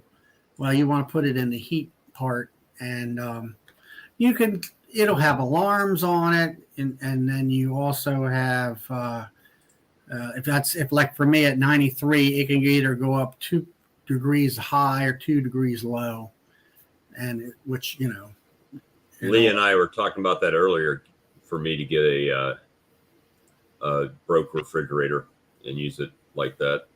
No, Yeah, and Charlie, works. thank you so much, because I've been looking for something like that. Well, the bottom part, I pulled all the shelving out except, you know how you have the one little short shelf in there that you have the tray underneath that slides out for your meats and stuff. I left that one tray in there. That's where I connect the light, lay the light up on there. And you can put 2 5-gallon buckets of honey in the bottom and put one up on top of another one. And you can keep it. That light will heat that thing up. I've had it up as high as 115 degrees. That's what's in the box. Now, the honey, if you do, let's say 110, the atmosphere will be 110, but the honey will be 90, 95 degrees. Yeah. Because by the time the light kicks off, it hadn't actually penetrated that glass or your container yet. Well, Yeah. it's just heating the air. I mean, if you could put a fan in there to circulate the air around, would actually do better. I don't have the fan in there, but it's just heating the atmosphere and it's like having a hot day outside. But constantly, right? Consistent temperature. Now, as far as like the temperature controller that I have in mine, Come on. see, this is the one that I'm using right here. Oh, And basically, that'll do. I just put the probe, I drilled an 1/8-inch hole through the top and run the probe down into there to detect the temperature inside. Yeah. yeah, and thank you, Lee, because I've actually been looking for some. I'm building a cold smoker in the back garden here for hams and whatnot, so that's actually would be helpful there. Say, I have to give a Mike shout out here to the craziest video I've seen this week. If any of you have seen Dry Cuts, where William climbs up in a 40-foot tree on an extension ladder with his 4-year-old at the base of the tree. I assume she was there to Tell them what to do. to dial I was 911. about to say, if need help, she can call. There you go. emergency. Lee and I were going the same direction there, but I tell you what, that was impressive to watch him go up in that thing, and I just Dry. Come on, man.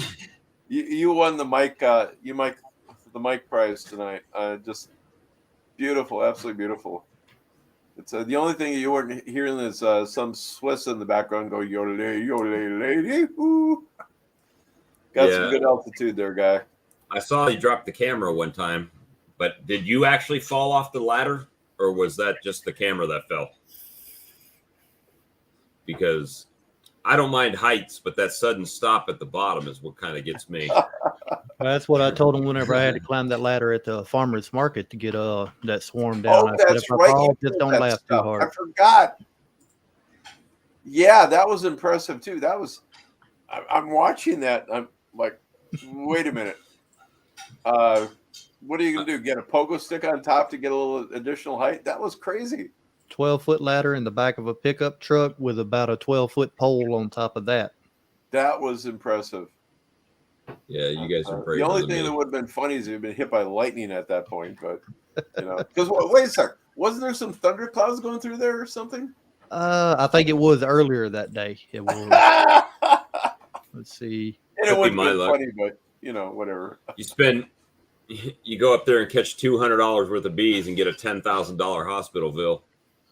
Oh goodness me, yeah. 15-foot ladder, blah blah blah. Yeah. Oh, thank you. Oh man, The things That- we do for bees. yeah. Death isn't one of the things I'm willing to do. Death, I draw the line at death.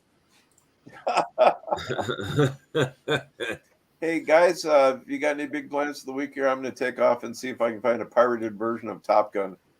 The new one. Yeah, Uh, The it was released in the UK and the Cannes Films Festival. So so somebody probably recorded it. yeah, but that's one I'll definitely go to the theaters for. But I kind of want to watch a really bad copy of it first. Yeah, I've the got. last movie that me and Renee went out to watch, that's when one of the Twilights came out. One of the Twilight sagas. That's how long it's been. Okay. We're homebodies. We don't go out. We don't party. We don't drink. Yeah. Charlie, what you got coming up this week for bees? For me, Mm-hmm. I got to make up about 25 mating nukes. I got to take those ones behind me. I got that stand sitting there, and there's actually a couple stands. I got to put them out. I got to make them up, put some frames in there and some bees. Now that's an older picture, but I have little wooden doors on those openings, and I'll lock them up for 4 days so they stay in there, and they'll lose their memory and stay. That'll be their new home. And then Friday is when I'll drop them cells into them. It'll come out of the incubator, and I'll make a video on all that stuff. I made one about putting them in the incubator, of course, and then I've got another one I want to make on the tools that I use and some techniques that you don't want, things you want to do and you don't want to do. Like Good. like the typical bee brush. Don't use used to, I don't know what they call us now, but Man Lake used to, have those cheapo bee brushes that are, what are the bristles made out of? Plastic or Like something? plastic, Yeah, was yeah. it? Yeah. Huh? Plastic. Yeah. Yeah, well, I have the bee brush that I bought is it's Man Lake, and it is the premium bee brush, as they call it. It's like 12. I'll say the cheapo was at 6 and the premium was at 12. I think they actually have a sale on it where I got it for $10 or something. The bristles are like 100 times better, very soft and all. And when you're, let's say you find a frame that you want to graft from, you don't want to sit there and shake that bit. You know how we do is we'll take the frame, we just got to give it a good shake, and all the bees. No. Big mistake. Yeah. You want to brush it off, or actually take that bee brush and you kind of flick the bees off with a flicking motion, because if you just brush, you'll roll them off. You're rolling them. And that if you take your frame and you shake it to get the bees off, a horsehair brush, that'd be nice. Yeah, I actually use my dad's woodworking horsehair brush. The thing is 5 decades old, and that's just weird. We got somebody in the waiting room. Whoa, what do we got? Yeah, bro. Who is this? Hey, Brian, my- are you stuck?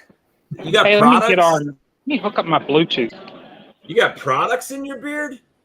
Man, you got it trimmed up. Look at that, man. You're looking like dapper. Well, are crazy. Let me see here.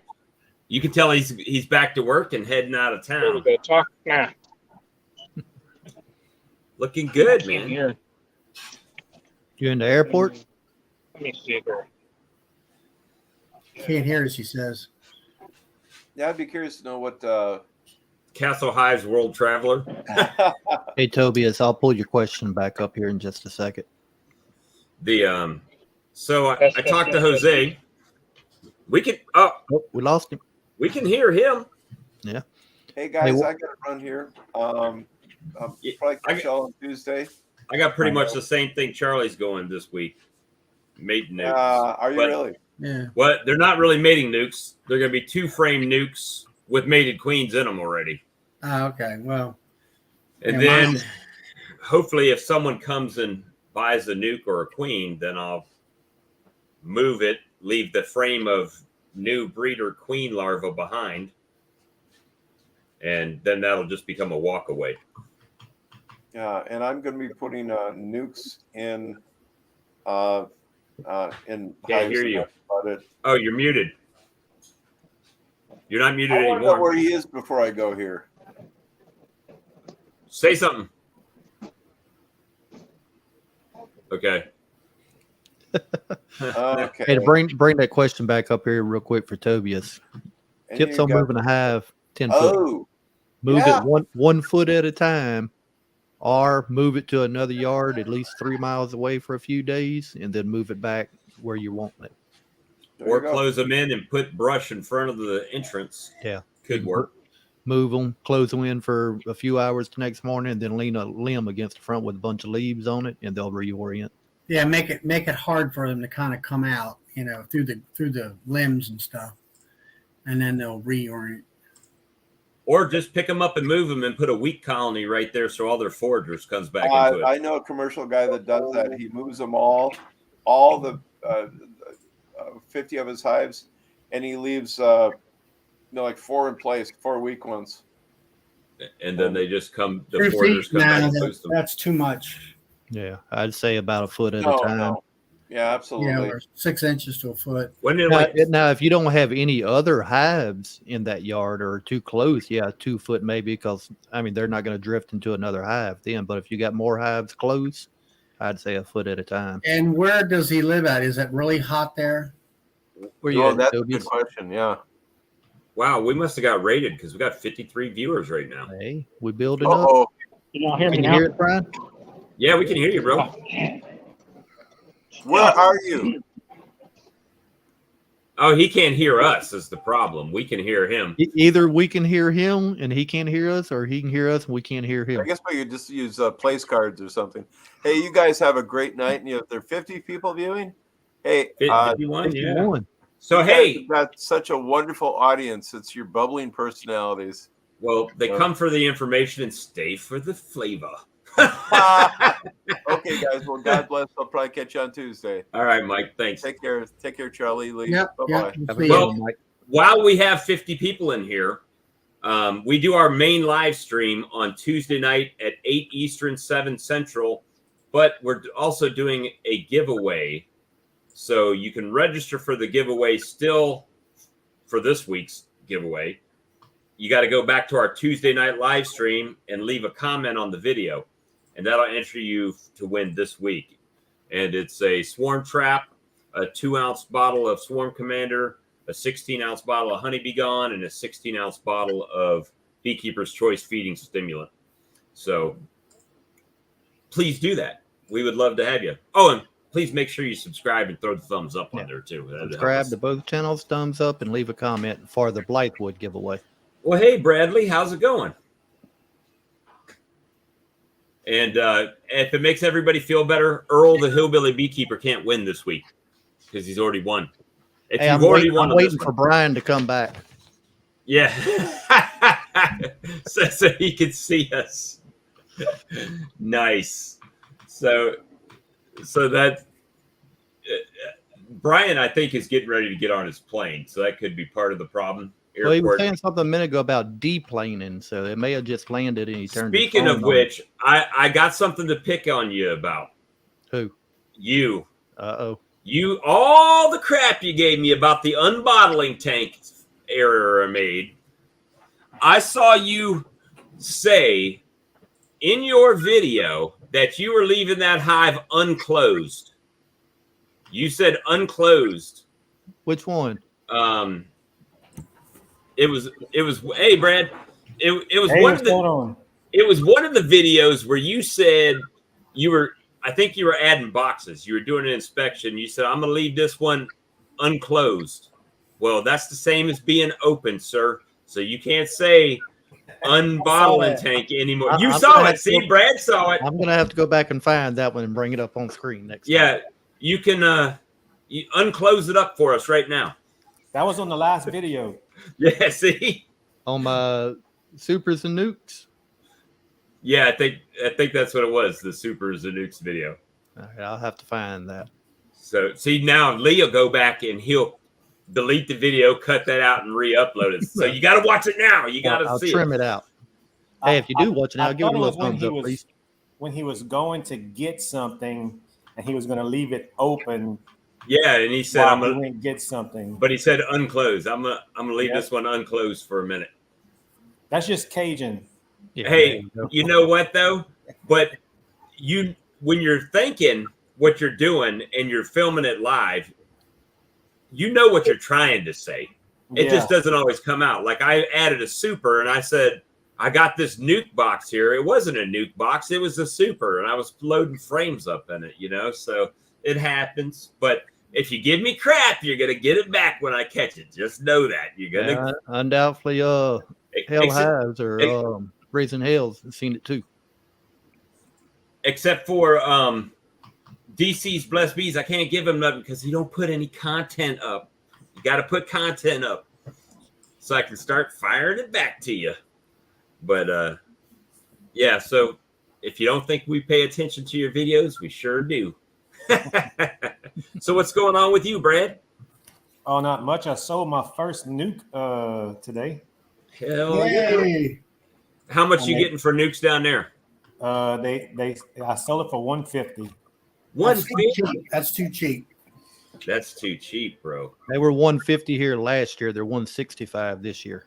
Well, Yeah. Now that's right here by Baton Rouge. now how much did you give them a pro nuke with it, or they bought No, their own it's equipment? just a wax cardboard nuke. Kind All of right, like so Jester's Easy Nuke. How much did the Jester Easy nuke cost you? It was I got them at Sutherland's last year, and they were $7.95 a piece. Oh, they're more. that's They're good more than that price. now. Oh yeah, They're like $18 a piece. Easy. I think I bought some last year. They were like $14. I think pro nukes are like $18 right now, right? no, they're right around $20. Yeah. So that's the thing that when I sold my nukes, I had those 5 pro nukes, and now I've got 1 pro nuke left because I take that back. It's been about 2 years since I bought them because I bought like 20 of them, thinking I was going to make all these nukes and sell, and I found out real quick when you don't have enough hives, it don't work out so good. well, that's kind of what I was saying. Charlie's talking about his single brood management. So if I steal ideas from you, Charlie. They get locked up in this dome. And when you said, well, I take a frame out of this colony to manage the population.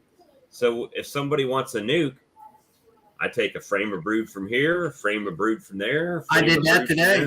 I did that today. I mean, they do that all the time. I mean, I had a hive where now the way I run my stuff is, and because I started 12 years ago or so, is Michael Palmer was, hot and heavy at that time as far as being the guy to listen to. And he did a lot of stuff in 5 frames. So I run 25, or I can go up as high as 30 nuke boxes. And then I have my honey boxes, which are 10 frame. I got 10 of those sitting here. And so what I did today was I went to that one hive that had that queen, and it had, I always like to give somebody at least 2 to 3 frames of brood. And then you give them a pollen frame and a food frame. And of course, some of that brood is going to have some food on it too. And so I needed another frame of brood. So I went over here to this other nuke. And I shook the bees off to make sure the queen, I didn't have a queen out of there. And it was a nice big brood frame. Well, that hive was getting pretty robust. And, you know, they were going to swarm if you don't take that brood Right. away, cap brood away. And I put it in New that box. hive with that girl that's going out the door and all. Another thing that I learned this year, because I got a guy up the road that I help, you know, get those bees in Georgia. He's been doing it for 50 years or more. And Right. I asked him, I said, you know, I got my nuke boxes for selling is 5/5. And you got to go there and you got to try to find the queen and all this stuff. And I said, well, you know, he's thinking single boxes. Well, sure. All you got to do is transfer it to a cardboard box and you're done. That's And my I bid said, today. well, it's not, it doesn't work that way with me. And so what I do is now, the last 3 nukes that I've sold, which makes it so much easier for me, I can go in there a day ahead of time, find the queen, and I'll make up the nuke that I want to sell frame wise Right. and have it in the top box. And then I buy, this is the only place you can buy them, is 5 frame queen exclusives from Rossman Aviary. I got about 6 of them. And put that queen excluder in there between those 2 5 frame boxes. Now you've isolated her into the top box only. So when you go out there the next day, and that was another thing that I had lost. I had sold some hives or nukes that either there was too much population in that cardboard box and they melted, as I call it, or died because of overheatness. And the way I do it now, you put that, there it is, 5 frame queen excluder.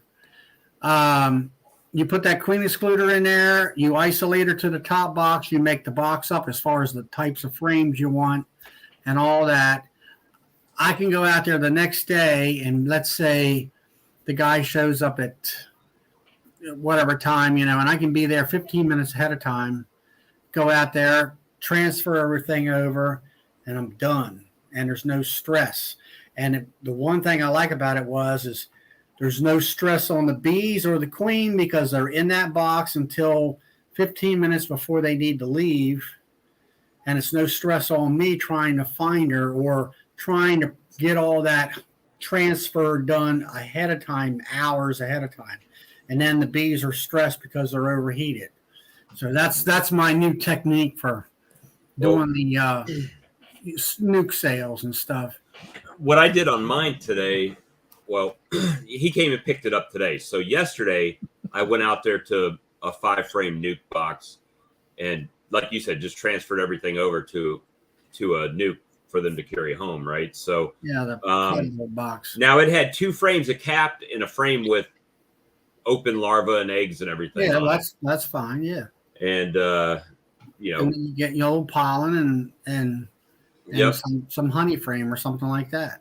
And I put that into the Pro Nuke and then came back I put it right in the same spot I took the 5 frame off of, right?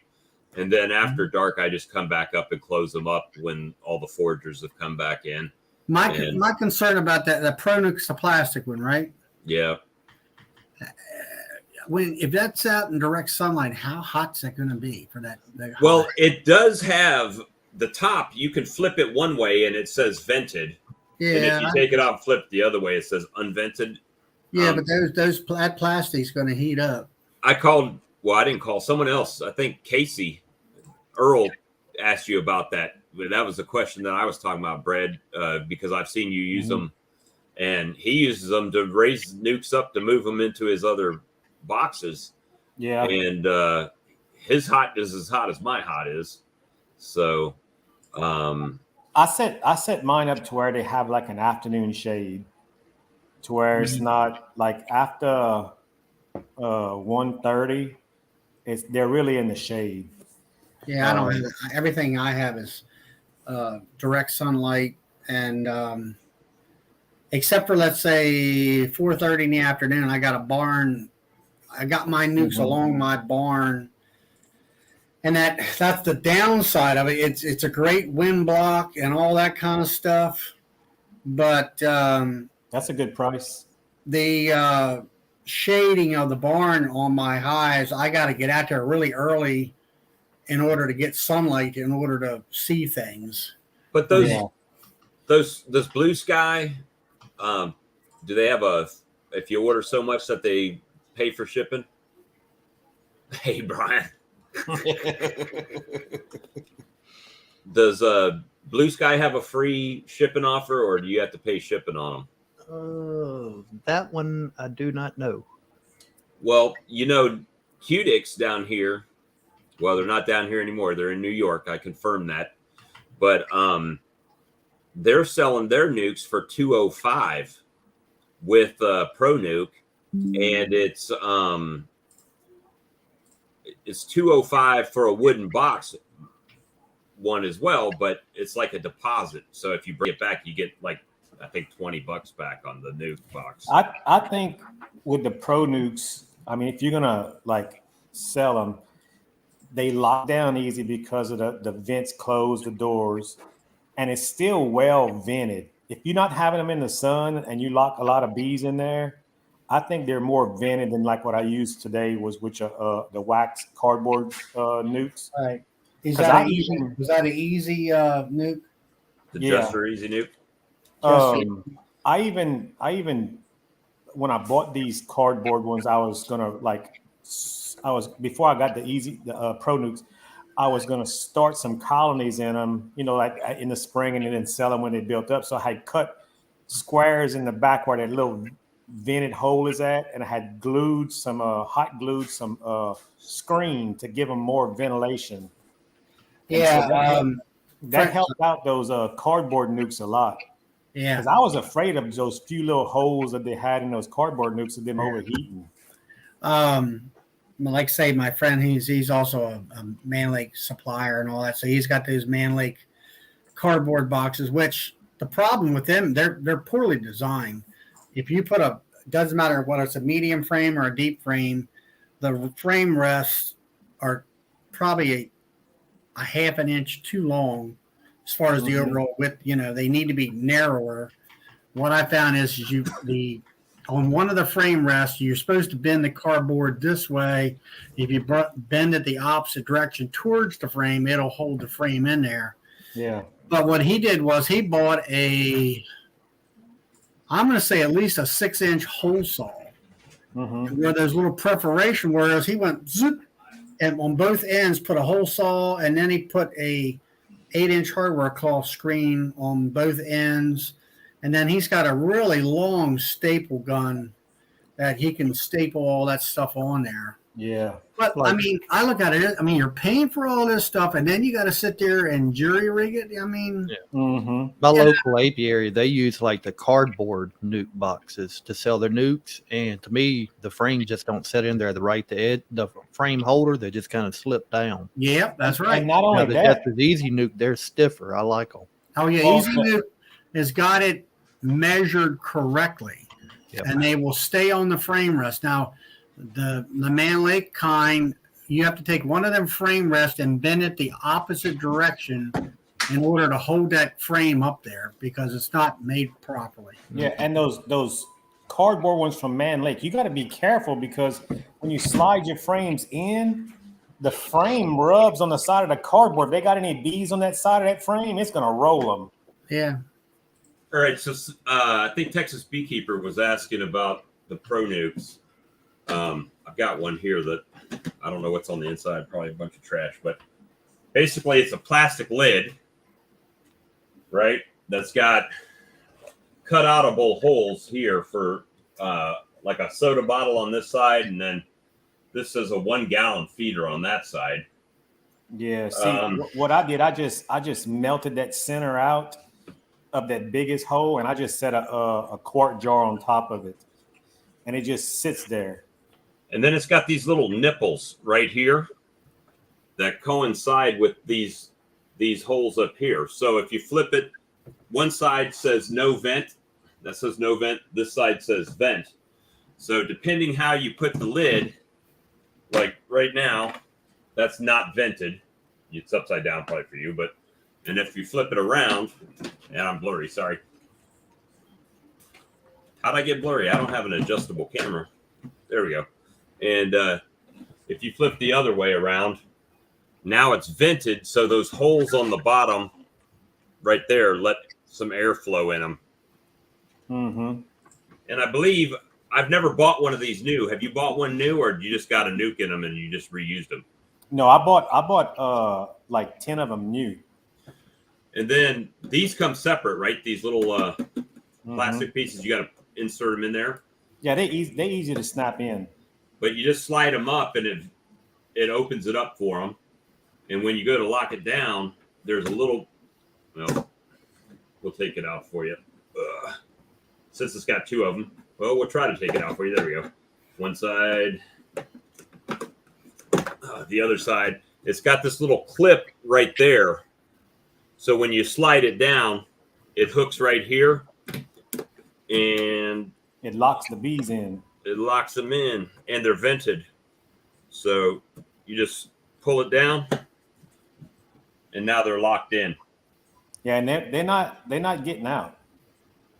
So it's $20, right? Or $17. So it is that. But The thing that I like about them, they're light. they're light, they're reusable, they well vented. I mean, if you're gonna sell stuff in them, I mean, you're not gonna keep your nuke that you're selling in direct sunlight to begin with.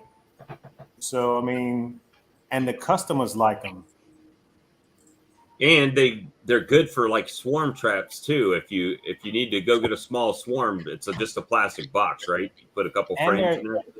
There's also a gap all around. Like the frames have a block that they sit in, but if you open up the Pro Nuke with your frames in it, there's a good 1-inch gap on the sides that gives you ventilation. I should show that. So it's got these frame rests that come, you put in and out. I don't know what the difference is between using it with and without the little thing. It sits up higher. Okay, so yeah, that's what he's talking about. There's a little piece right here by my finger that's on both sides, and your 5 frames they don't sway. Yeah, they fit in between those 2 marks. And if you notice on the bottom of them actually locks in these. Well, let me do it on this side. Where is it at? Right there. This thing. There you go. So it actually is held in. The wooden piece will stay in the bottom and not move around. It's the box is kind of angled, down. It's more narrow at the bottom than it is at the top. Keeps the frames from swinging around in the Yeah. box. So yeah, I mean, for me, this is the first year I've had them. So, I didn't want You to. don't have to worry about the lid flying off in the wind because it locks snaps in. down. It snaps in. Yeah, it locks Yeah. in on the little lip edge right there. So yeah, I mean, I found them to be pretty handy, but again, they're $17 plus shipping, right? And Man Lake doesn't sell them. Let me see, Nuke. They have some sites that'll, if you buy like 5 or more, it's free shipping. All right, so there, Man Lake's got the plug and screen sold. Well, it says plug and screen sold separately. White wax corrugated cardboard nuke box is $10.95. And Yeah, but you know what irritates me the most is that you got to buy the box, then you got to buy the plug. then you got to buy the yellow plug, then you got to buy the rubber band. I mean, it's not so much the rubber band, but the plug. I'm like, it's like it should come with the plug. Yeah, I don't understand why they don't. Because I had to get plugs for mine. A Gen 2 The Pro yellow Nuke? plugs. Yeah, those Pro Nukes at Blue Sky was $16.95. Looking at the Jester's Easy Nukes on Datant, they're $17.95. Yeah, or $18. And I just saw by just searching Nuke, it did pop up on Man Lake. They're $20.95 for the Pro Nuke. Mm-hmm. So it's $3 more than Blue Sky, but that's to accommodate the shipping, right? The free shipping thing, probably. Yeah. So, But then also look sometimes, Man Lake, how long their shipping takes. yeah, It's not always too bad. I'd have to say it's better than date ant shipping. Sometimes I'll get an item in a week. Sometimes it'll take a month to come in. So it's Speaking of something trying to order that's out of stock, remember that frame perch, not the frame perch, but the bucket perch I was talking about for the bottling tank? right. That stainless steel one that better be I was wanting. It had been out of stock for at least 6 to 8 months. You finally got it. Hey, what's the I need one of those. How big? Yeah, see, it's got how big is that gap on the bottom right it there? It fits perfect on my double walled water jacketed bottling tank on the 16 gallon. Yeah, but you got your little measure because I'm curious to see if it'll fit on my license. Because the license, I mean, it's pretty thick walls. He's got a micrometer, guys. Look at that. No, it's a vernier caliper. A what? It's a vernier caliper. Okay, he's got one of those. Basically just over 1 3/8 inches. Yeah, I don't think that'll fit on my. Now Right. tight is 1 7/16 inches. See, we just need to create one that's adjustable where the little thing slides and can lock on. Well, the thing is, I've been waiting on this thing for 6 to 8 months to come in stock. I work in the plants and I'm around welders all day long. I probably could have had one of these made for free. And I think I paid $39 for this thing. It better be. Plus shipping. 39 plus shipping? I think it was 39.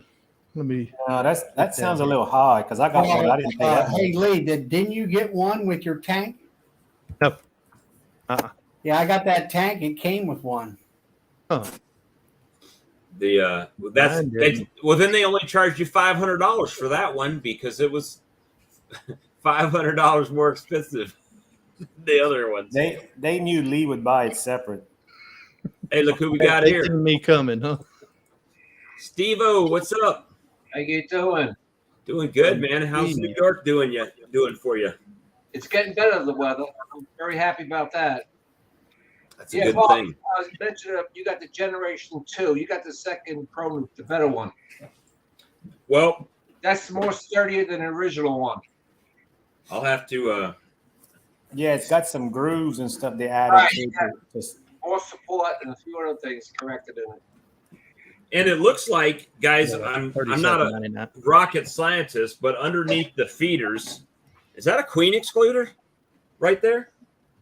This It's just a vent. just a vent, Yeah. yeah. so they can walk up on the vent and grab themselves a cold beverage. And I mean that my nukes came in that, but I'll tell you what, the nukes that I got with those, Lord have mercy, they're Another thing too, I don't know if y'all ever had, because I had made a bunch of those 3-frame mating nukes, and I made the mistake. Sometimes when you put jars of syrup on top and you make a weak hive, a lot of the syrup drips in the bottom, and it starts with hive beetles and everything else. Those Right. Pro Nukes, if you turn your jar up on its end, if it drips, it's going to drip on the outside the box, which is not good for robbing. But you can also close that door on that side to where the bees don't know how to get inside the box. they'd have to go to the other side to Yeah, they have To to. get They in. have to go through the other side, but it's not good to use during robbing. During the drop. But dirt. I made a mistake like that when I with my little 3-framers. I tried to stretch my bees too thin, and I lost just about everything with hive beetles and everything else. The that was You got it. last year, right? Yeah, that was last year. And the what happened? Yeah, so I mean that's kind of the thing. I mean, guys, I swear to you, I was not planning to expand this much this year. That was not my goal at the beginning of the year. I mean, Lee and I were like, yeah, we're about the same, probably 35 to 40 colonies. And I'll have 60 colonies of some sort here this week. I was hoping for more if I wouldn't have had the swarming issue while working too many hours. So that's Yeah, we're still going. Grammy, you know us. We've only been going 2 hours and 15 minutes. Still early. Lee, Yeah, what time? Lee, Speaking of you which, were putting them supers on. the unclosed hives. I don't know what. I don't know. He was out there putting one super on, and then he had one box he forgot that was just foundation. And Yeah, I was about to get on him about that. Yeah, I was pulling supers out of my storage to go put on the hives, and somehow I grabbed a box that was just waxed foundation, and I wasn't walking all the way back up front. I had And I just almost went to asked 9 him. frames. I had just asked him the night before, what should I do with new foundation? Should I spread it apart or should I put it together? He told me put it together, and then I look on his video, he's spreading them apart. I'm there like, I caught myself before it was too late, though. I realized it was just foundation. I said, nope, let me put them back together and throw that 10th frame in. You know, I did that though. I waited, right? I had 10. They started drawing them. And as they started drawing them, then I took one out and then I spreaded them out. And then I watched some people's YouTube videos. And they're like, oh, well, if you really want it to blow up in honey, then checkerboard them, right? Drawn, yeah. comb, empty, drawn, empty, like that. And I did that, man. And all they did was make the fat ones fatter before they started messing with the skinnier ones. I mean, I'm trying to do 9 frame this year, but every time, now I'm talking about drawing comb. You have the 2 combs here, and then they'll put a darn brace comb across the 2. And I'm like, what is with that? Now, some of them are not doing that. Yeah. Or attaching them to the side of the box. That's the other favorite thing that my bees like to do. Yeah, and another thing I did was I watched Cayman, and he had put 2 frames, two empty frames in a super, and checkerboard, I guess you would call it.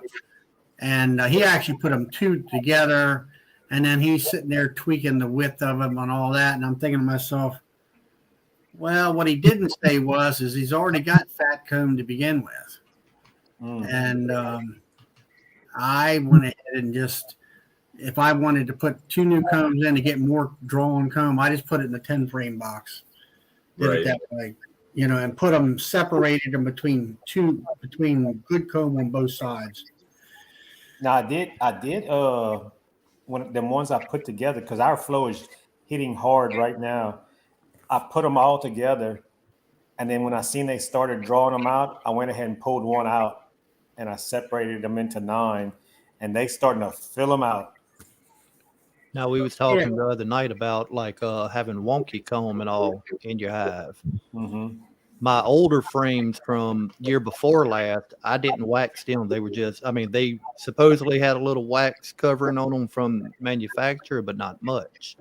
All my new ones, I put extra wax on, and this is why. But are you buying the heavy wax foundation, or are you buying just wax foundation? Heavy wax, extra wax from Better Bee, and they draw the comb out like this on it. I've had a few do that, but mostly they're drawing them out nice. Now, if I wax it myself, let's see here. That's awesome, Daniel. That's basically how they come out. They draw the whole thing out even. Yeah, he's doing good. Yeah, he's doing real good. That's good, man. Now, make it through winter. Got to make it through winter. Where's Wade said something. All right, so he says, how do you check bees without setting off robin? What I find is this time of year here, because there's the nectar flow going on, they're more worried about collecting their own than stealing from another colony. Yep. Yeah. The only time you got to worry about that is when it's like there's no flow. Yeah, a dearth going on. Yeah, up here, July and August is our dearth, and that's when you really got to watch. And July and August. Well, most people say you can't plan on taking honey off a colony the first season, right? When you put a nuke in. But those nukes that I got, I call them the super nukes, right? Those nukes are demolishing it. I'd say it just depends on your location. Last year, the beginning of the year, I started with one overwintered colony, and I bought 8 nukes. I ended the season and pulled 449 pounds of honey. Now, one Yeah. colony, I had almost 5 full supers on. The other 8 colonies, the nukes, I pulled about a half to 3/4 of a box of honey off of each one of them and left a box of honey on them. Yeah, See that? it just depends when you get your bees, how strong they are, and how good is the flow. Now, the 8 nukes that I got last year, I got on April the 29th. Yeah, they still filled up almost 2 supers full. Like I said, I left them one and then I took one. Mm-hmm. You see that? The Fat Bee Man says that if Robin starts, just open all the lids. Well, I mean, it does kind of make sense, right? Because if one colony's robbing from the other colony, then you could assume that colony's robbing from the other colony. And when they go home, I don't They're want to try it. I don't want to try the buffet. I'll tell you what, lock down the bees or throw a wet sheet over it or something like that. Stop them from getting in and getting out, and you'll be fine. I've Yeah. heard you take the water hose or a sprinkler Yes, you're right. That's another one. and put a sprinkler on them, and they think it's starting to rain, and they stop and they head back to their hives. that's the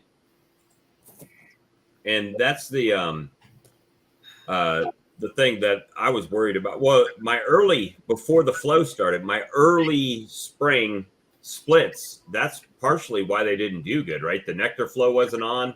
You're putting a little bit of resources in a weak colony to try to get them to blow up. And then all of a sudden the big colony is like, no, we're not having none of that. We'll go ahead and take that feed, you know? Yeah, Sarah said she did the wet towel and it seemed to work. I believe it was B. Weaver who said when they I start. got a question about the easy nukes. Okay. Has anybody used them before? I have. All right. Yesterday, I was selling 3 nukes. It was 95 degrees out there. So I got the bees, put them in the easy nuke, and I brought them in my house. And when I looked, I had 300 bees in my window. Yep. It, They do leak pretty bad. They can get in and out even when you got that little door locked down on it. so now what I realized, I saw a guy on YouTube, what he did, he taped the inside corners, and he has no leakage. I didn't think about that because I had to take. Well, Bob, you know Ty Don't tape the Kent that outside. we've had on here. They were leaking. I'm trying to tape the outside, and Yeah, it's a brand new box, looks like crap, and tape all over it, and they're still leaking out. And then what happened was the guy comes, he puts them in the car. He had an air conditioned trunk, believe it or not. He puts them in there, barely fit them in there. He used the electric button to close his trunk. When he gets home, he opens one of the boxes, and he had 1,000 bees in his trunk. He took Oh a my video. gosh. I put it on my Facebook, but it had his license plates. I took it off my Facebook. But he had like 1,000 bees just Hey. all over his trunk. Poor guy. I had to bring a nuke to Ty Kent's house last year. A guy that's been on the show here with us a couple times. I brought a nuke to his house, and I had one of the easy nukes sitting on the passenger seat next to me. By the time I got to his house, I had about 2 dozen flying around in the car loose with me. You got to Those, take. those are the ones with the flip top, right? That's the cardboard, the The corrugated I plastic. mean, it's well made. It's just that the bees will find a way to get out. Yeah. You give them time. well, the Well, I mean, pro- I was going down the interstate with them as long as I wasn't swatting on them. I mean, they were landing on my arms and everything else while I was driving. And, Usually they go to the back window. yeah, well, I had them in the windows, but I mean, they were landing on my hand. Then they'll fly on the dash, and they didn't bother me. As long as you don't start swatting. Now, you swat, you might have a little issue going down the interstate. Mhm. That's what I like. Well, first of all, that's what I like about having a pickup truck, and you can put them in the back. Well, that's what And- I did this year when I went and picked up 8 nukes this year. I put them all in the back of the truck. And The ones wait. I got is them wax cardboard with the top that is separate. Hmm. You know, it's just the top that just locks on the top. Yeah. That That's don't what lock the on. little it just- baby area had. It's like the waxed cardboard, but the actual Jester Easy nukes, Yeah, they should be more of like a corrugated plastic. yeah, It they're is. more plastic. The They're ones I well got made. are waxed. so yours is more like you'd get from a restaurant, the chicken in, right? That they put the ice Yes, and all yes, yes. that. I gotcha. Yeah. Gotcha. Oh, how do those hold up in like getting hot, then getting? I wouldn't leave them in the sun. I mean, That's the yeah, ones that's you're them. using. That's them right there.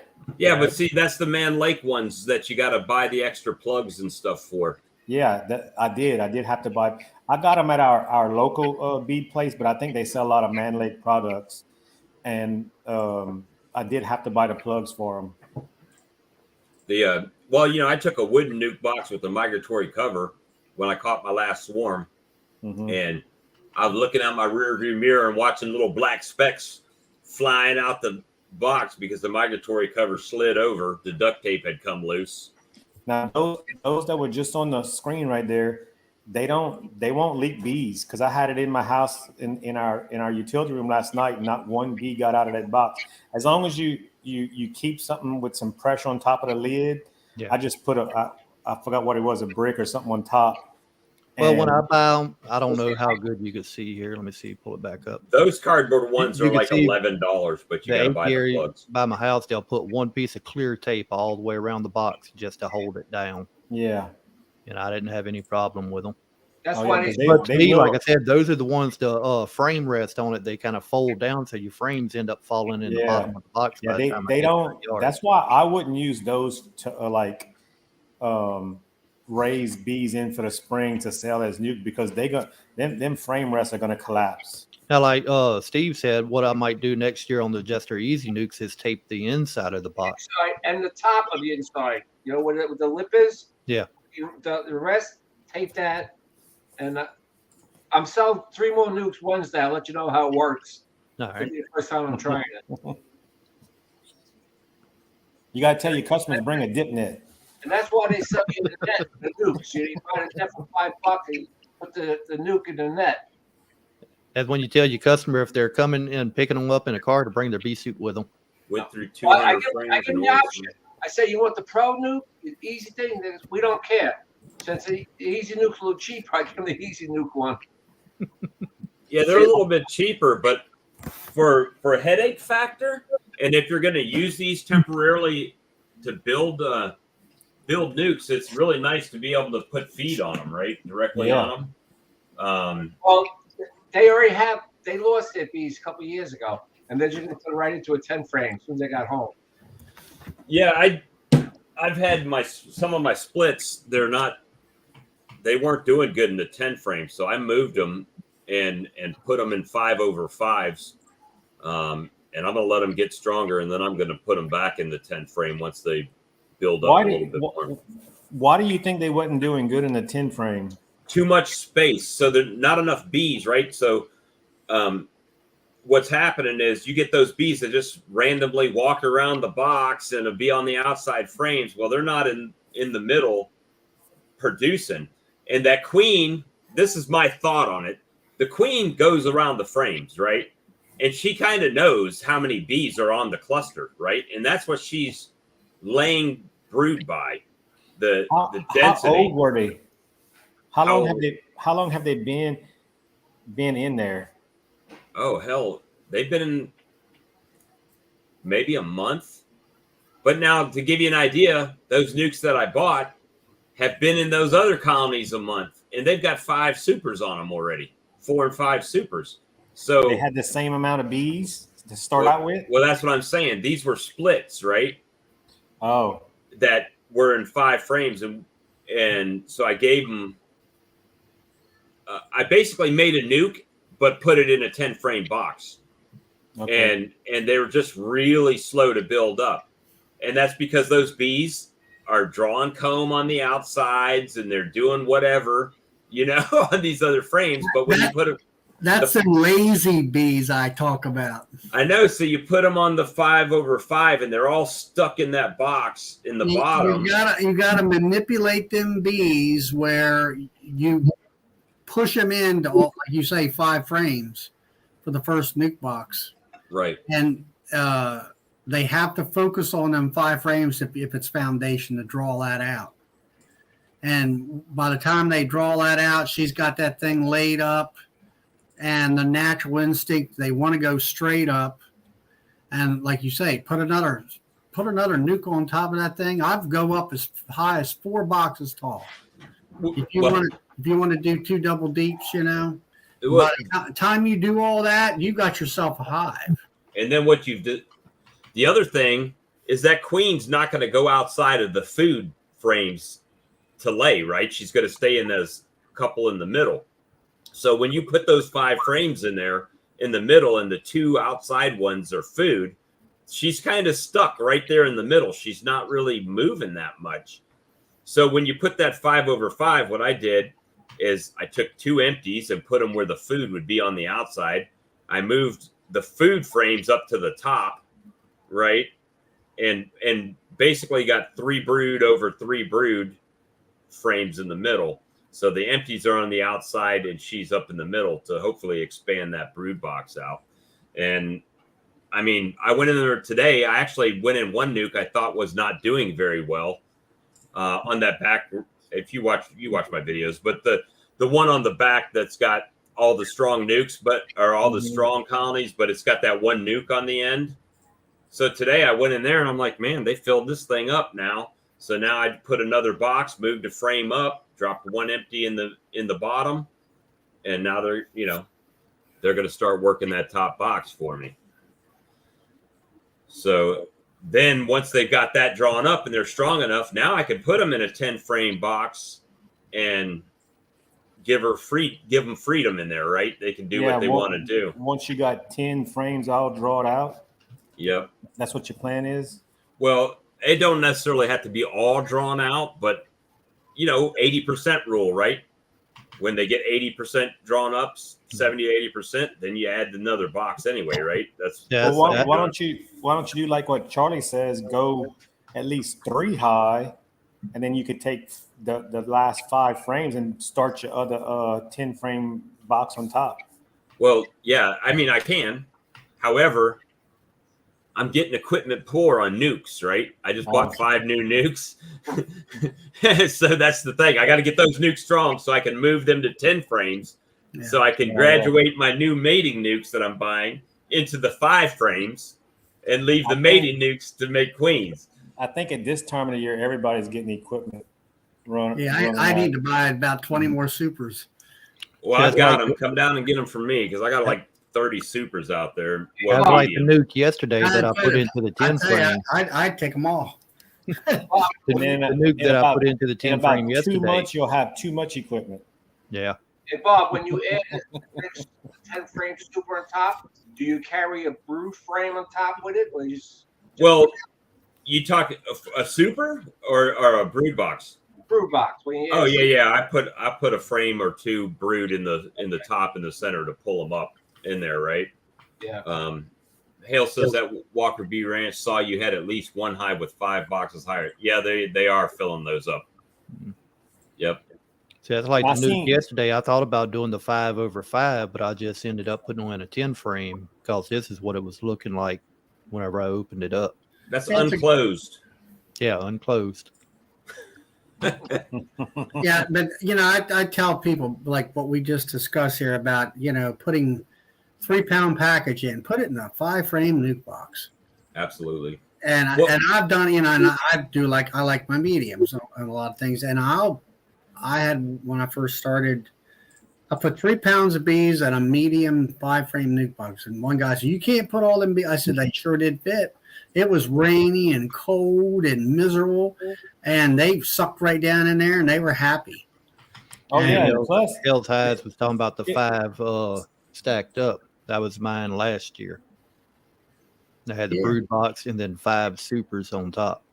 Well, the thing is, with some tags, Lee.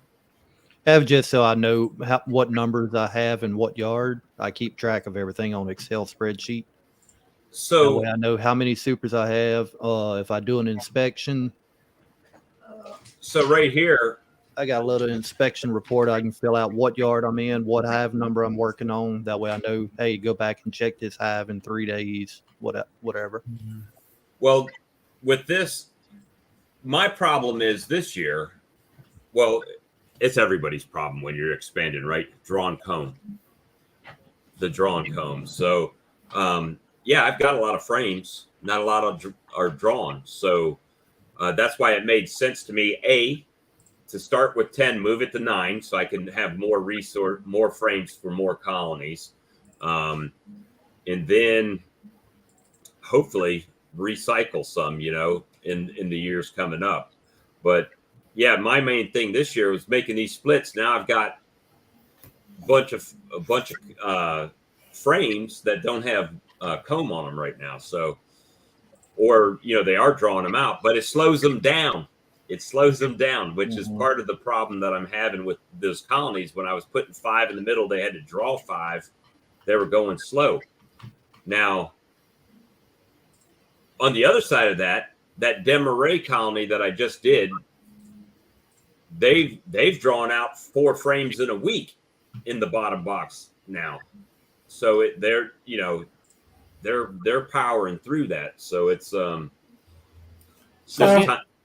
getting back to bringing up a brood frame into the second brood box. I seen Kanan Reynolds. He said it's better to bring up a brood frame with open larva. Yeah, because the nurse bees are going to stay on it, right? Because the bees that hang out on closed cell brood, there's nothing for them to do, really, right? Yeah, so that's kind of the thing. I'll have frames that are like solid cap. I've got some of those, but most of the time you've got a mix, right? Some caps, some eggs, some larvae, and so I just put one of those up top, so it's a mix. And once the bees start coming up, then they figure it out. Oh, we got more room, and then they start. A lot younger bees. Yeah. Well, it's like the cat brood. If you've got a hive there, it's really super strong, and you got a lot of cat brood, and you got them nukes, and you want them to draw and get more powerful. Start pulling that brood out of that strong hive, and so you won't have no swarming, and give each one of them nukes a frame of brood, and you'll make that hive actually go faster. Yeah, that's coming up for me. Some of those weaker colonies that I just moved back to the 5 frames. Trust me, when I go back to putting them in 10 frames, they're going to get a steroid injection of bees. Well, just keep them in nukes and they'll build, but I mean, if you're, depends on whether you're resource, it's a resource situation where, it's like you say, the single brood chamber thing. If you can keep pull about half the brood out, that way that hive won't swarm. They got enough new bees coming in, and they'll make great honey for you. But you can take that brood and pop it into those nukes that are along the weak side, and when that stuff hatches out, you just gave them gave them a bee bomb, as Michael Palmer used to say. And build in that way, you got, as I call it, you got bee power there. Right. It's like you're saying, the queen's not going. She's only going to lay as much as they got enough bees to cover, keep it warm. Now, Charlie, Now, you was talking about my numbers a minute ago. This is one of the forms that I fill out just for my supers. Say on hive number 22, I added super number 17 with 9 frames on this date, 100% drawn comb. Now, the way I do my numbers, say I get 85% full. Numbers will automatically represent the color. So if it's more red, I know it's not ready. But if it's 100% filled, once I start seeing just say 3 greens in a row, well, I got 2 greens and a yellow, so that super's not ready to pull. Once it gets, say, 95 and they're more green, I know I can pull that super and go ahead and extract it. Now, are you waiting for them to cap, or are you just pulling it with no cappings at all? I try to pull it when it's closer to 100% capped. Now, if it's at least 80, 85%, I may go ahead and pull it. Yeah, I can understand that. The capped honey, I'll put my hive tool in it, use my refractometer. If it's a low enough number, low enough moisture, and it's still a little uncapped, I know the two blending together, it'll equal out still. Yeah, good. I agree with that, but I hear some of these guys talk about even up here. Oh, I extracted some early honey, and they're doing a refractometer, and they're saying it's 16, 17%, which is fine, but it's like I'm thinking about what they were saying, and I'm putting on supers here this week, and I've got 3 supers on this hive. They got the top one is the heaviest. The other 2, if you pull the frames up, they're full. They're not capped, but they're totally full. And I'm like, the flow's still on here. It's going to be on for another 4 weeks at least. Well, one of my supers, I went out there the other day. I had the center 8 frames were completely drawn and capped. The 2 outer frames, they were about half full, maybe 10-20% capped. So I just took the 2 outside frames out, rotated them to the center because they're going to want to work on the center frames faster. Oh yeah. So that'll help them finish filling that out, cap it off, and then I'll have a box that's 100% capped. Yeah, because I've done that over, like you say, the outer edges are not full, and put those into the center and pull those, heavy or full ones out to the outer edges. Well, Mike Berry, he just he was running out of equipment, so he pulled his cap frames out and extracted them out and gives them back drawn.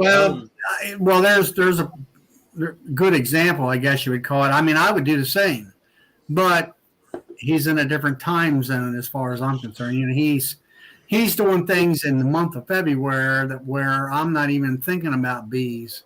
Yeah. Because he's down in the deep south, and we don't even get started here until the end of March. And this year, April was cold and wet. Well, you saw Ian had snow the other day. Yeah, like 2 days ago.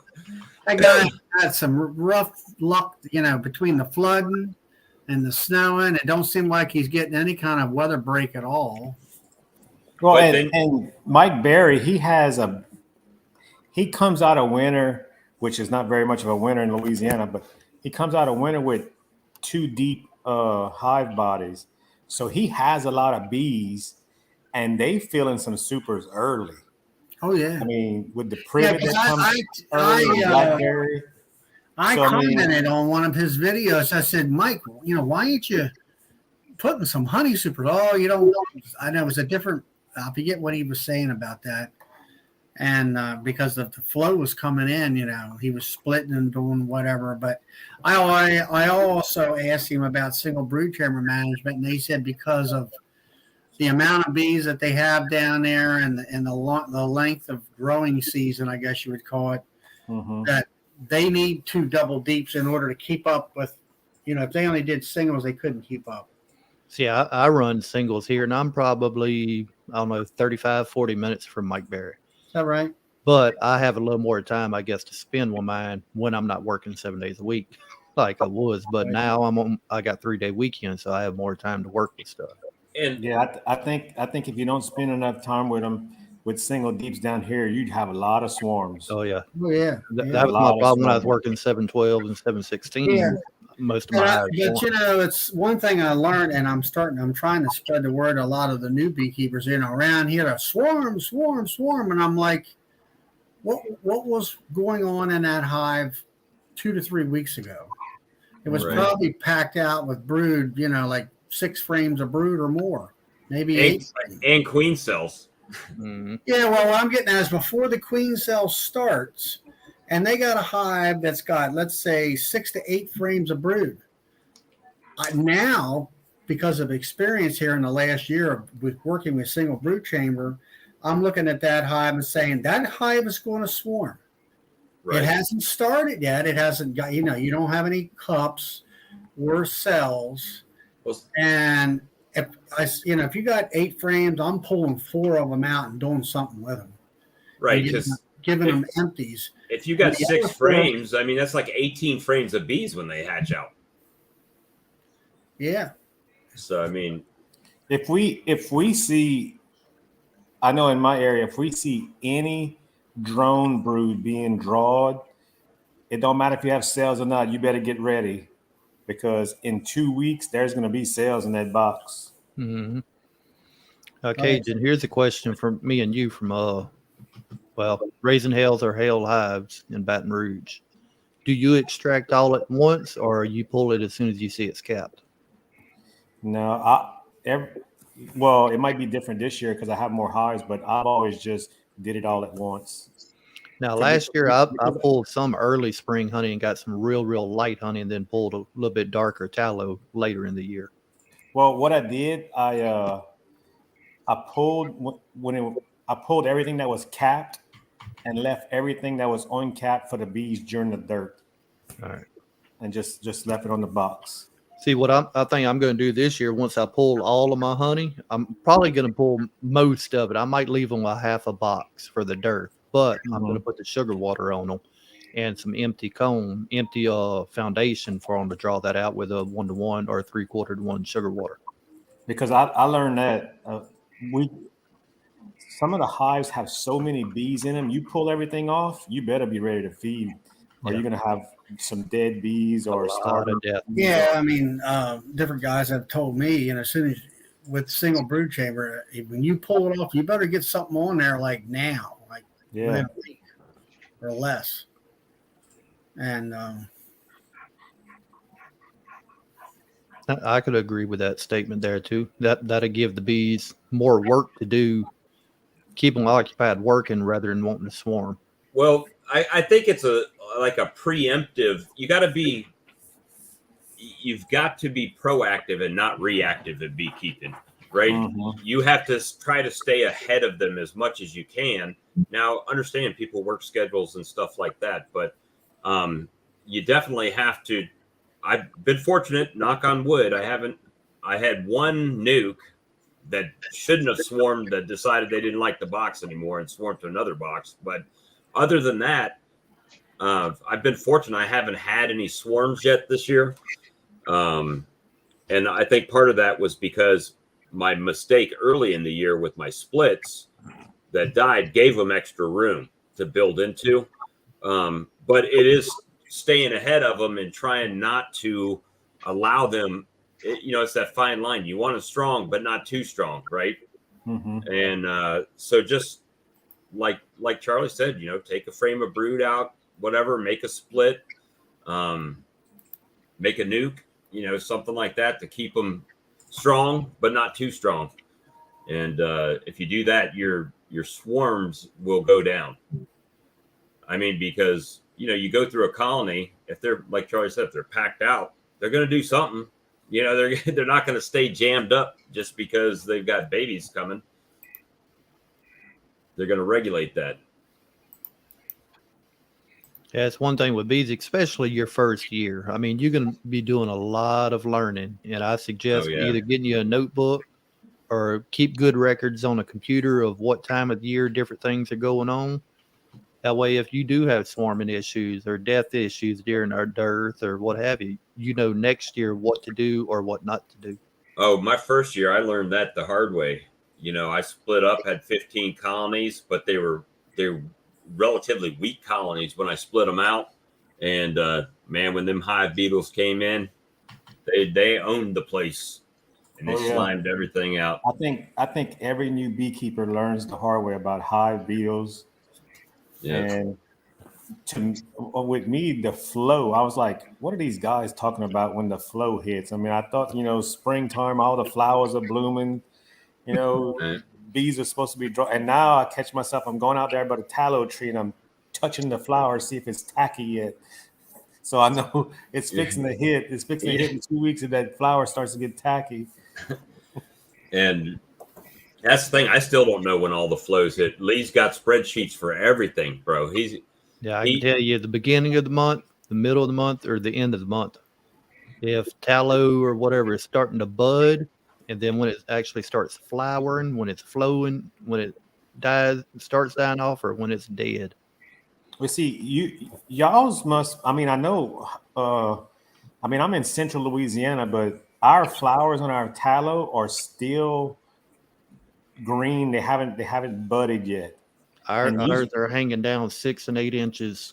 Well, ours started hanging down, but they're still they're not putting off any nectar yet. They're fixing to bust any day. But I'm figuring you probably about a week behind me, a week or so. Probably so, a week or two, something like that. I'm just southeast of Baton Rouge. Oh, okay. Well, us in New York, we're 3 weeks behind or 4 weeks behind. Yeah. We had a lousy spring. Same thing in Maryland, I bet. How about you, Charlie? How was your spring? April, usually April is a sort of a start of the honey, but it's been so cold and rainy. And only in about, locust bloomed last Saturday, I guess it was. a week ago, and that's our main flow for me right here. And then after that, the tulip poplars will bloom. We're right close to. Seems like some years the tulip poplar and the locust bloom at the same, or one blooms right behind the other. Now, Steve, are you the honey whisperer? No, I'm not. He's up in Maine. Oh, okay. All right. The I'm better looking than he is. Well, the biggest problem I find with him and his videos, I watched a few of his videos. It's like when he's in the yard, he needs to invest in a wireless microphone system because you can't really hear him. And at least I couldn't on the one I video. can't believe he uses tires to hold his covers down. His what? Tires he used to hold the covers down. Use What was tires. that, B? Oh, tires. Yeah. That's my audio pack. I have a Rode mic that plugs into this, and that's how I record all the audio for my videos. I yes, just sync the audio and video in post. that's too high tech for me. I got the Rode mics, the wireless mics. And I hook it into the camera, and Well, I do it that way. That I found that if you use the camera mic, then the bees get on it, and you go, bzzz, and that's all you hear. So I put it on my So hat. what I found with the GoPros, especially my 10 right now, if I have it aimed right at me, perfect audio. But as soon as I turn it around and aim it at the hive, you can barely hear me. Right. And that's Oh, yeah. even with if I have the media mod pack on there. Yeah, it's very directional on the GoPro, but I found that I had some really nice footage, and then here comes these pesky bees getting on the microphone, and they buzz the sound up.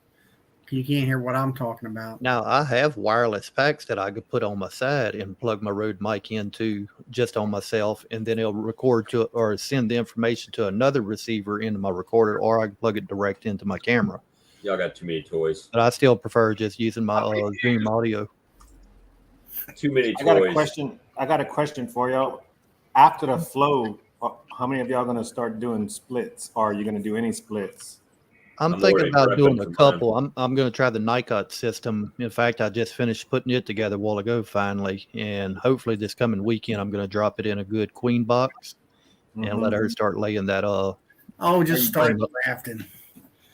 Are Well, I'm thinking about doing a little manual grafting on some of them, and I'll mark the ones that I Are you manually just graft. gonna break apart some of your big hives? Say that again. Are you just gonna break apart some of your big hives and split them? I'm thinking about it. I really ain't made my mind up yet, but I'm going to at least do a couple of splits. Well, I saw DC said that he's my first growth will be a walkaway split with a Caucasian I'm going to get me.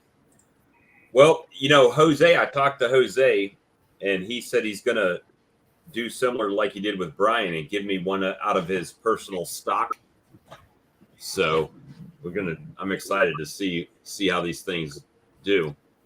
20 splits for me after the flow. Yeah, see, it's for me, it's just getting them strong enough for the winter, right? Which we don't have a strong winter, but it's to make sure, you know, play the numbers game, right? Go into winter with as many as you can, so you come out winter with the many as you can. Yeah. So it's now last year our goldenrod it was almost non-existent here. I believe I seen one goldenrod in my yard and two in the neighbor's yard, and that's all that I seen. I mean, Yeah, directly it around me. didn't. Now this year, I'm already seeing shoots starting to come up.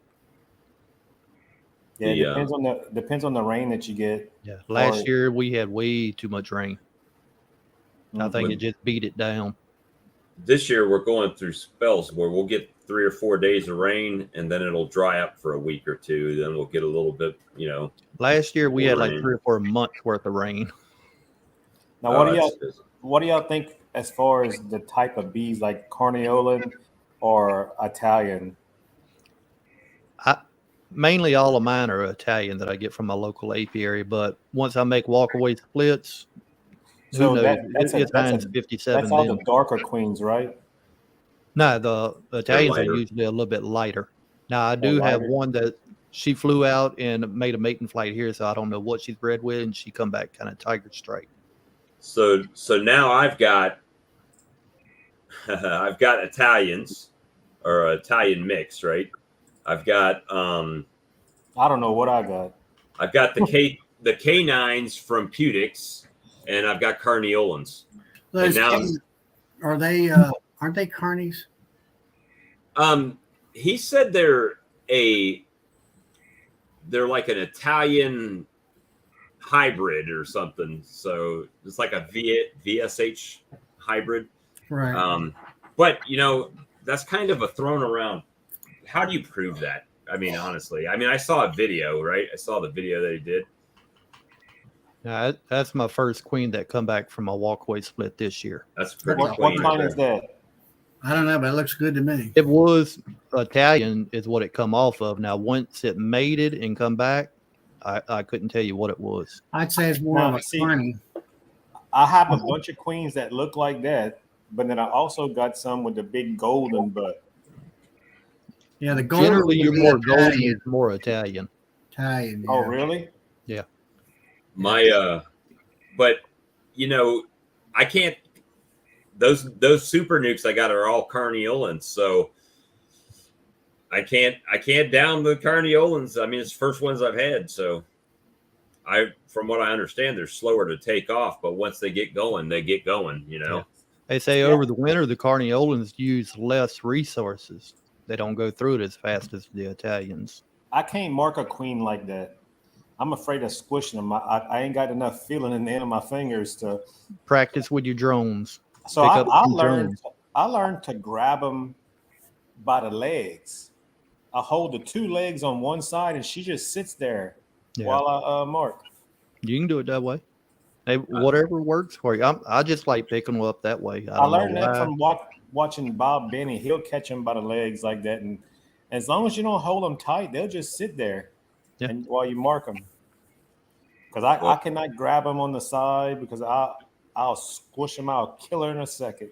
Yeah, I'm pretty much the same way as you. I don't care as long as they ain't aggressive. Now, my number one hive this year, like I said, right before the flow, you opened that hive up, you better have the full suit on. They were on you. But once the flow started, they were fine. Yeah. I got but yeah, I was- go ahead, Charlie. Sorry. My biggest gripe is every time I go out to the yard, there's always about 3 pesky bees that want to sit there and sting you all the time. Mm-hmm. Oh yeah. And Here I, lately, I've been getting one sting a week. I watch like Brian Castle Highs, and I'm like, how do you go out there with shorts on? That leg will light me up. Ain't no way. Even if they ain't lighting me up, I just ain't taking the chance of them going up that short leg and me moving the wrong way. I can do mine in shorts. I just can't wear black socks. Oh yeah. If That'll I wear get you on black ankles. socks, they will light up my ankles. And they Yeah. let me know it every Yeah. time I forget to take my socks off. I don't know. When I suit up, it's a jacket with a hood, and I like my gloves, and Yeah. and then I just wear jeans and I wear work boots, and I get stung, let's say on a jean occasionally or something, but You were talking about one or two pesky bees. I had the other day, 2 of them giving me a nightmare because I had just a veil on, and so they were staining my face. And I walked into my barn, and as soon as you walk into the darkness, they'll back off, they'll leave. But every time I stepped out that barn, them same 2 dang bees Yeah. were back at me again. And it's like there's a hive of a thousands right here, and these 2 bees decide they want to stay by me the whole day while I'm in the yard. Yeah, like 2 weeks ago, I was in my number 4 yard, and I could have swore there was one bee just trying to get in my veil and eat me up. Well, I stepped away when I realized it was inside the veil trying to get out. When I Oh. stepped away, I had 2 of them in the veil just flying circles around my head, but they never stung me. Hey, Lee, I think you got a spammer on your channel. Tinder. Block user. There you go. Report and block. Yeah. well, I got a question before I get off of here. Is how'd you guys get on the stream team? Because I looked at that note and it said anybody who had been on there. Yeah, we've been on there before. Well, Bob's actually been on there before. I don't think I'd been on there before then. Mm-hmm. But Brian had emailed me before the stream. I'd sent him that honey, and he was going to open it live on the stream, and told me to come in. He was going to wait till I come in to open the honey. Yeah, I mean, You have to have connections. well, You got to bribe them with honey. I've been talking Worked for to me. Brian before the stream team was even a thing, right? And Well, and Greg and those guys. So Yeah. I met Brian down in Hive Light for the first time, and he advised me on what kind of camera to get and things, and and that's how I got started. See, There- we still And I got a 9. He said get a 9. Too many problems with a 10. Well, at the 9, the 10 was having firmware issues, but they got them fixed now. I mean, I don't know what the difference is between the two as far as any. They got a new G2 processor in the 10. It's a little bit faster than the 9, but other than that, video quality, it was just as good. That's same. I mean, when they fix the stupid way they you gotta hook it up to a tripod and stuff like that, and then they might have something. right. You gotta, in order to take this SD card out or change a battery, you gotta completely disassemble that thing, and that is a pain. Well, that's the other reason I don't use the Media Mod Pack either, because I have to take it all off. Now, I mean, you could plug in USB cable to your computer and pull it straight off that way. That's the little GoPro tripod there. It just clips into the little deal right there. So you don't have to put that you don't have to put that black cage around it. Media mod. That's what I have, because I hook up. I did the media mod. I got the extra screen that flips up on the top so I can see myself better. Well, on the 10, you didn't need it because it does have the screen on the front of the camera. Well, mine's got a screen on the front, but I'm like, I can't see that. And then I put my GoPro on the side, hook it to the mod, and hook it in with the wires and all that stuff. So, Hey, I just Sister make- Charlie. huh? Yeah, I was gonna say, Charlie, we just lucky we still on here with Bob. With Bob having all them subs that he does, he might want to break away. No, man. Hey, Hey, Beehive Homestead, if you look on my About page on YouTube, it'll say click to show email. Click on Wow. that, send me an email. Well, when we Information started- straight out of honey. when we Well, started tonight, Lee had more viewers on his channel than I had on mine, and then it kind of Well, when I was opening up YouTube the other day and I saw y'all on that stream team, I said, "That's it. They done sold us out." Oh, They never. done joined the other team, and now it's just going to be one big stream team. who asked the question? Hold on. Hey, Bob, you talking about that little mount that you have? The new Right. GoPro 2 mount. You can flip it out and hold it as a handle. But if you grab the bottom of it, it will actually fold out to a tripod also. That's pretty neat. But Yeah. you can extend it up too and set it on tripod. Let me see. Who said? Yeah, this is the tripod that I can just grab up But a lot of times, if I'm using my 5, I'll just pick it up with my fingers and be like, "Oh, look at that!" It just depends what I'm doing. But this, like the video when I released the Queens and was piping the other day, I just had this sitting right on top of the frames, and the bees didn't mess with it, and it was just aiming at the Queens. Now, the one I just showed you, that's the 2.0 version. The original 1.0, same thing. You got your handle. You can flip everything out. But the tripod, you have to actually unscrew the bottom, flip it around, plug it back in. Look, this guy's got all the toys, man. Look And at then this. you got the tripod on the Gee bottom. whiz. He don't only have the 1.0, he's got the 2.0, the 27 GB version. And I was All using your this extra thing. batteries for your GoPros. Oh, that was another thing. Where do you buy that little case for your SD cards? Amazon.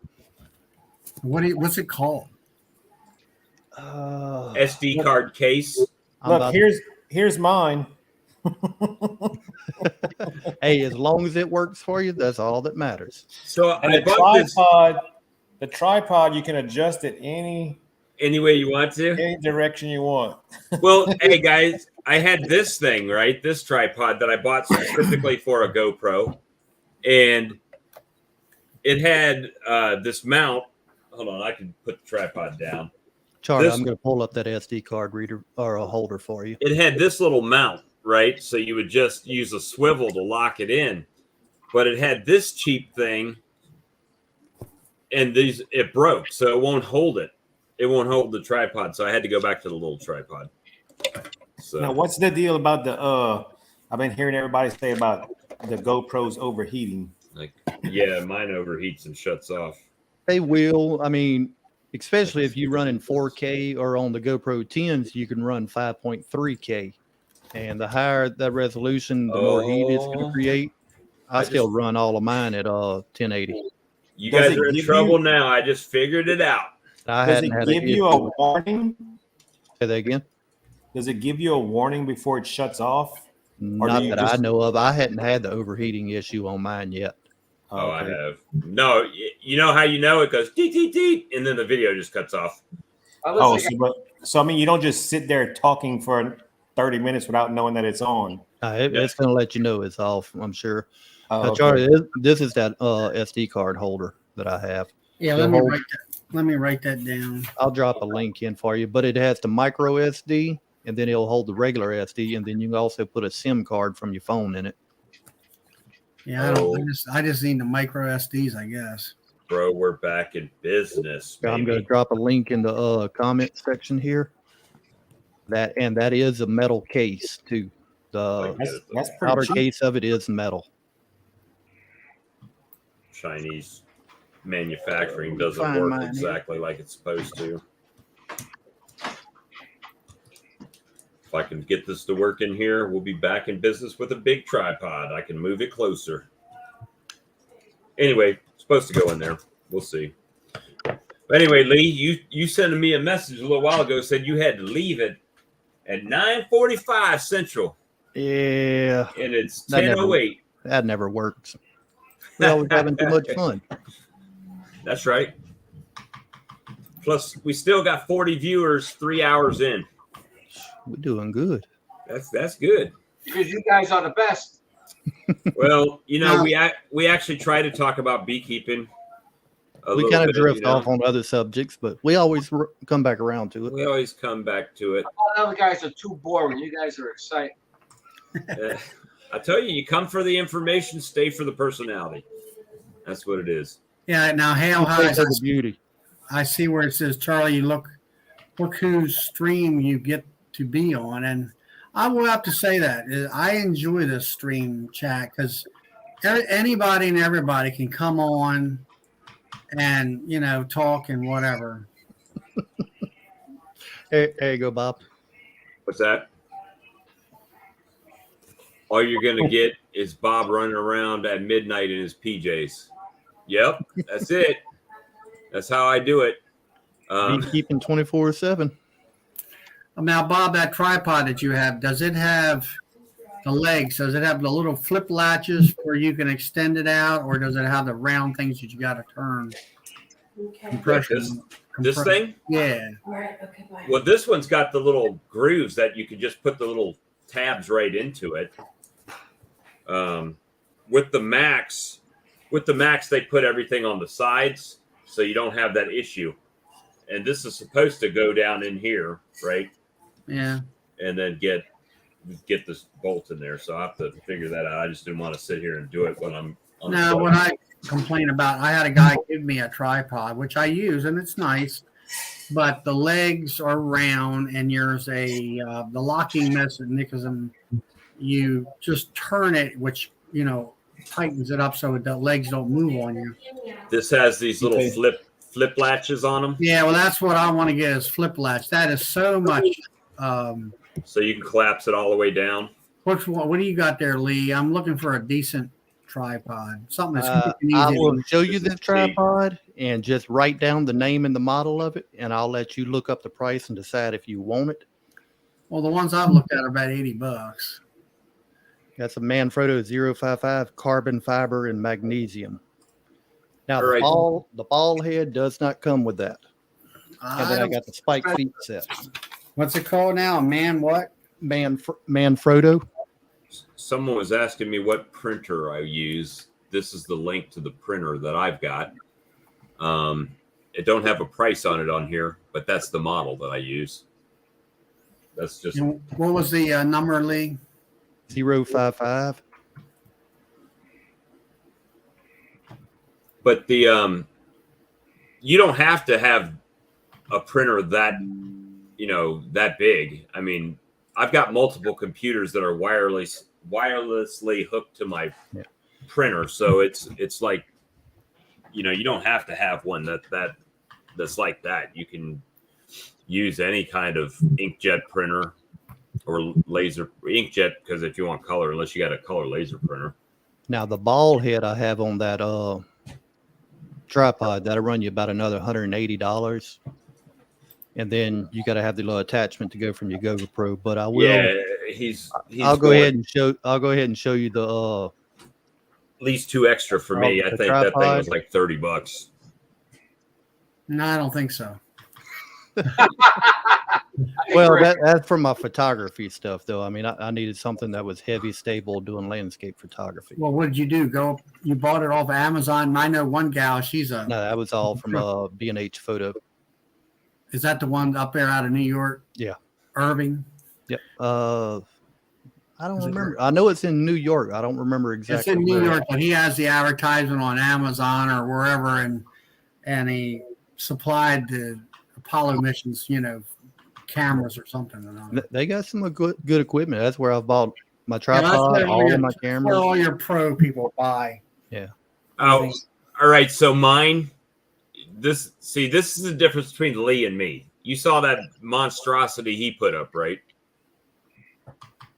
The one I've got, darn near identical. Actually, this one's actually better than the one that I've got. Is $15.99 with Prime. I'll drop a link for it if you're cheap like me. Now, the only thing with this one, like I said, for landscape photography, figure out where my knob is. I can actually take the center pole, pull it up, press a button on the bottom, and then it will rotate over. And I can put it over the top of something. Well, the thing with yours, though, I mean, that's designed for a heavy DSLR camera. I have a Nikon Right. D810.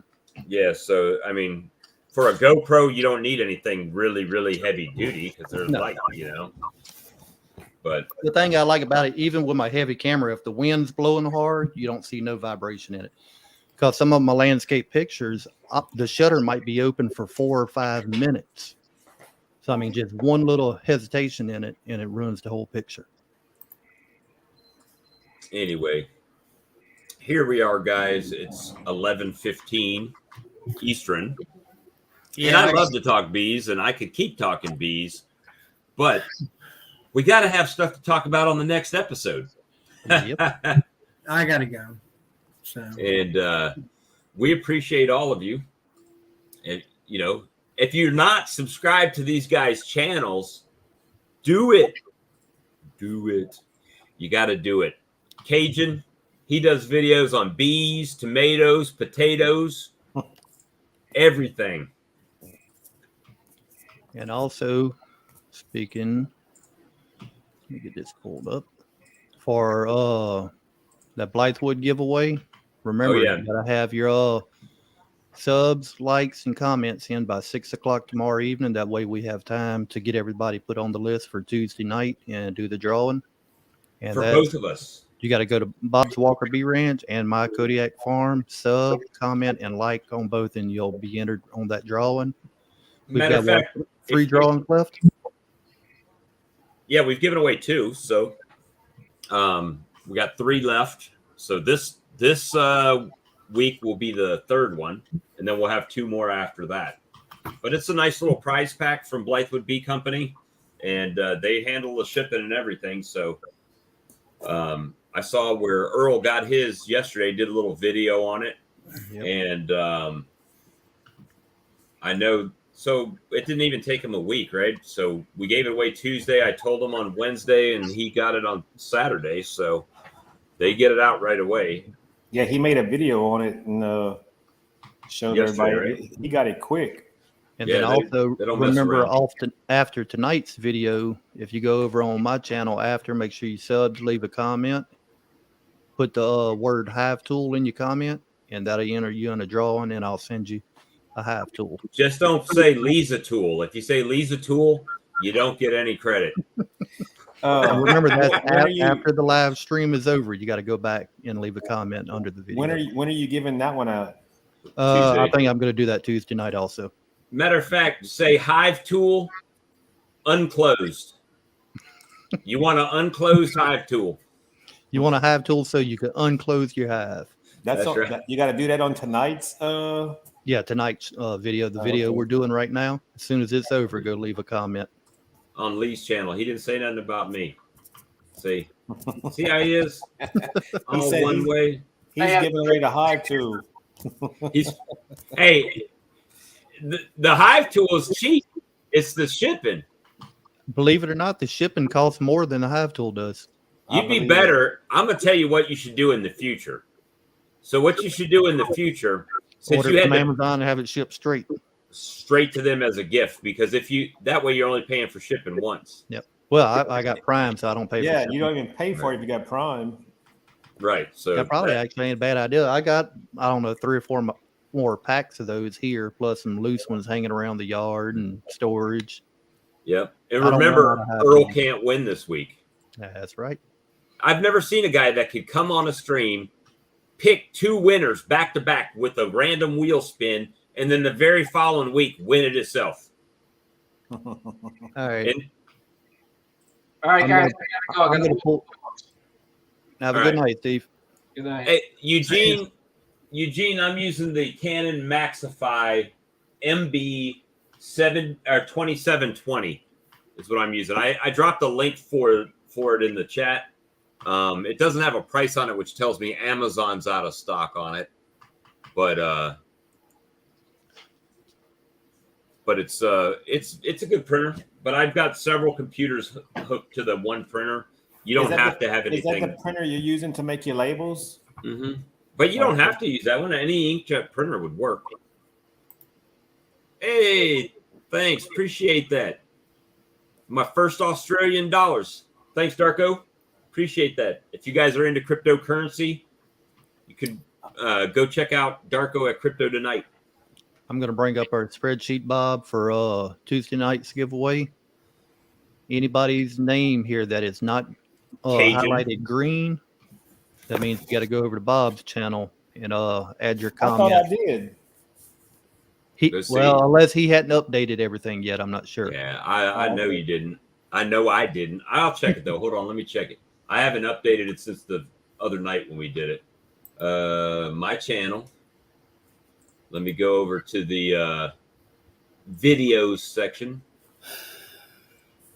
Go down through the 50 I've put up since Tuesday night. Where is it? It's not there. Did they block it? B-Talk Sunday. Where's Tuesday at? I don't see it on my list.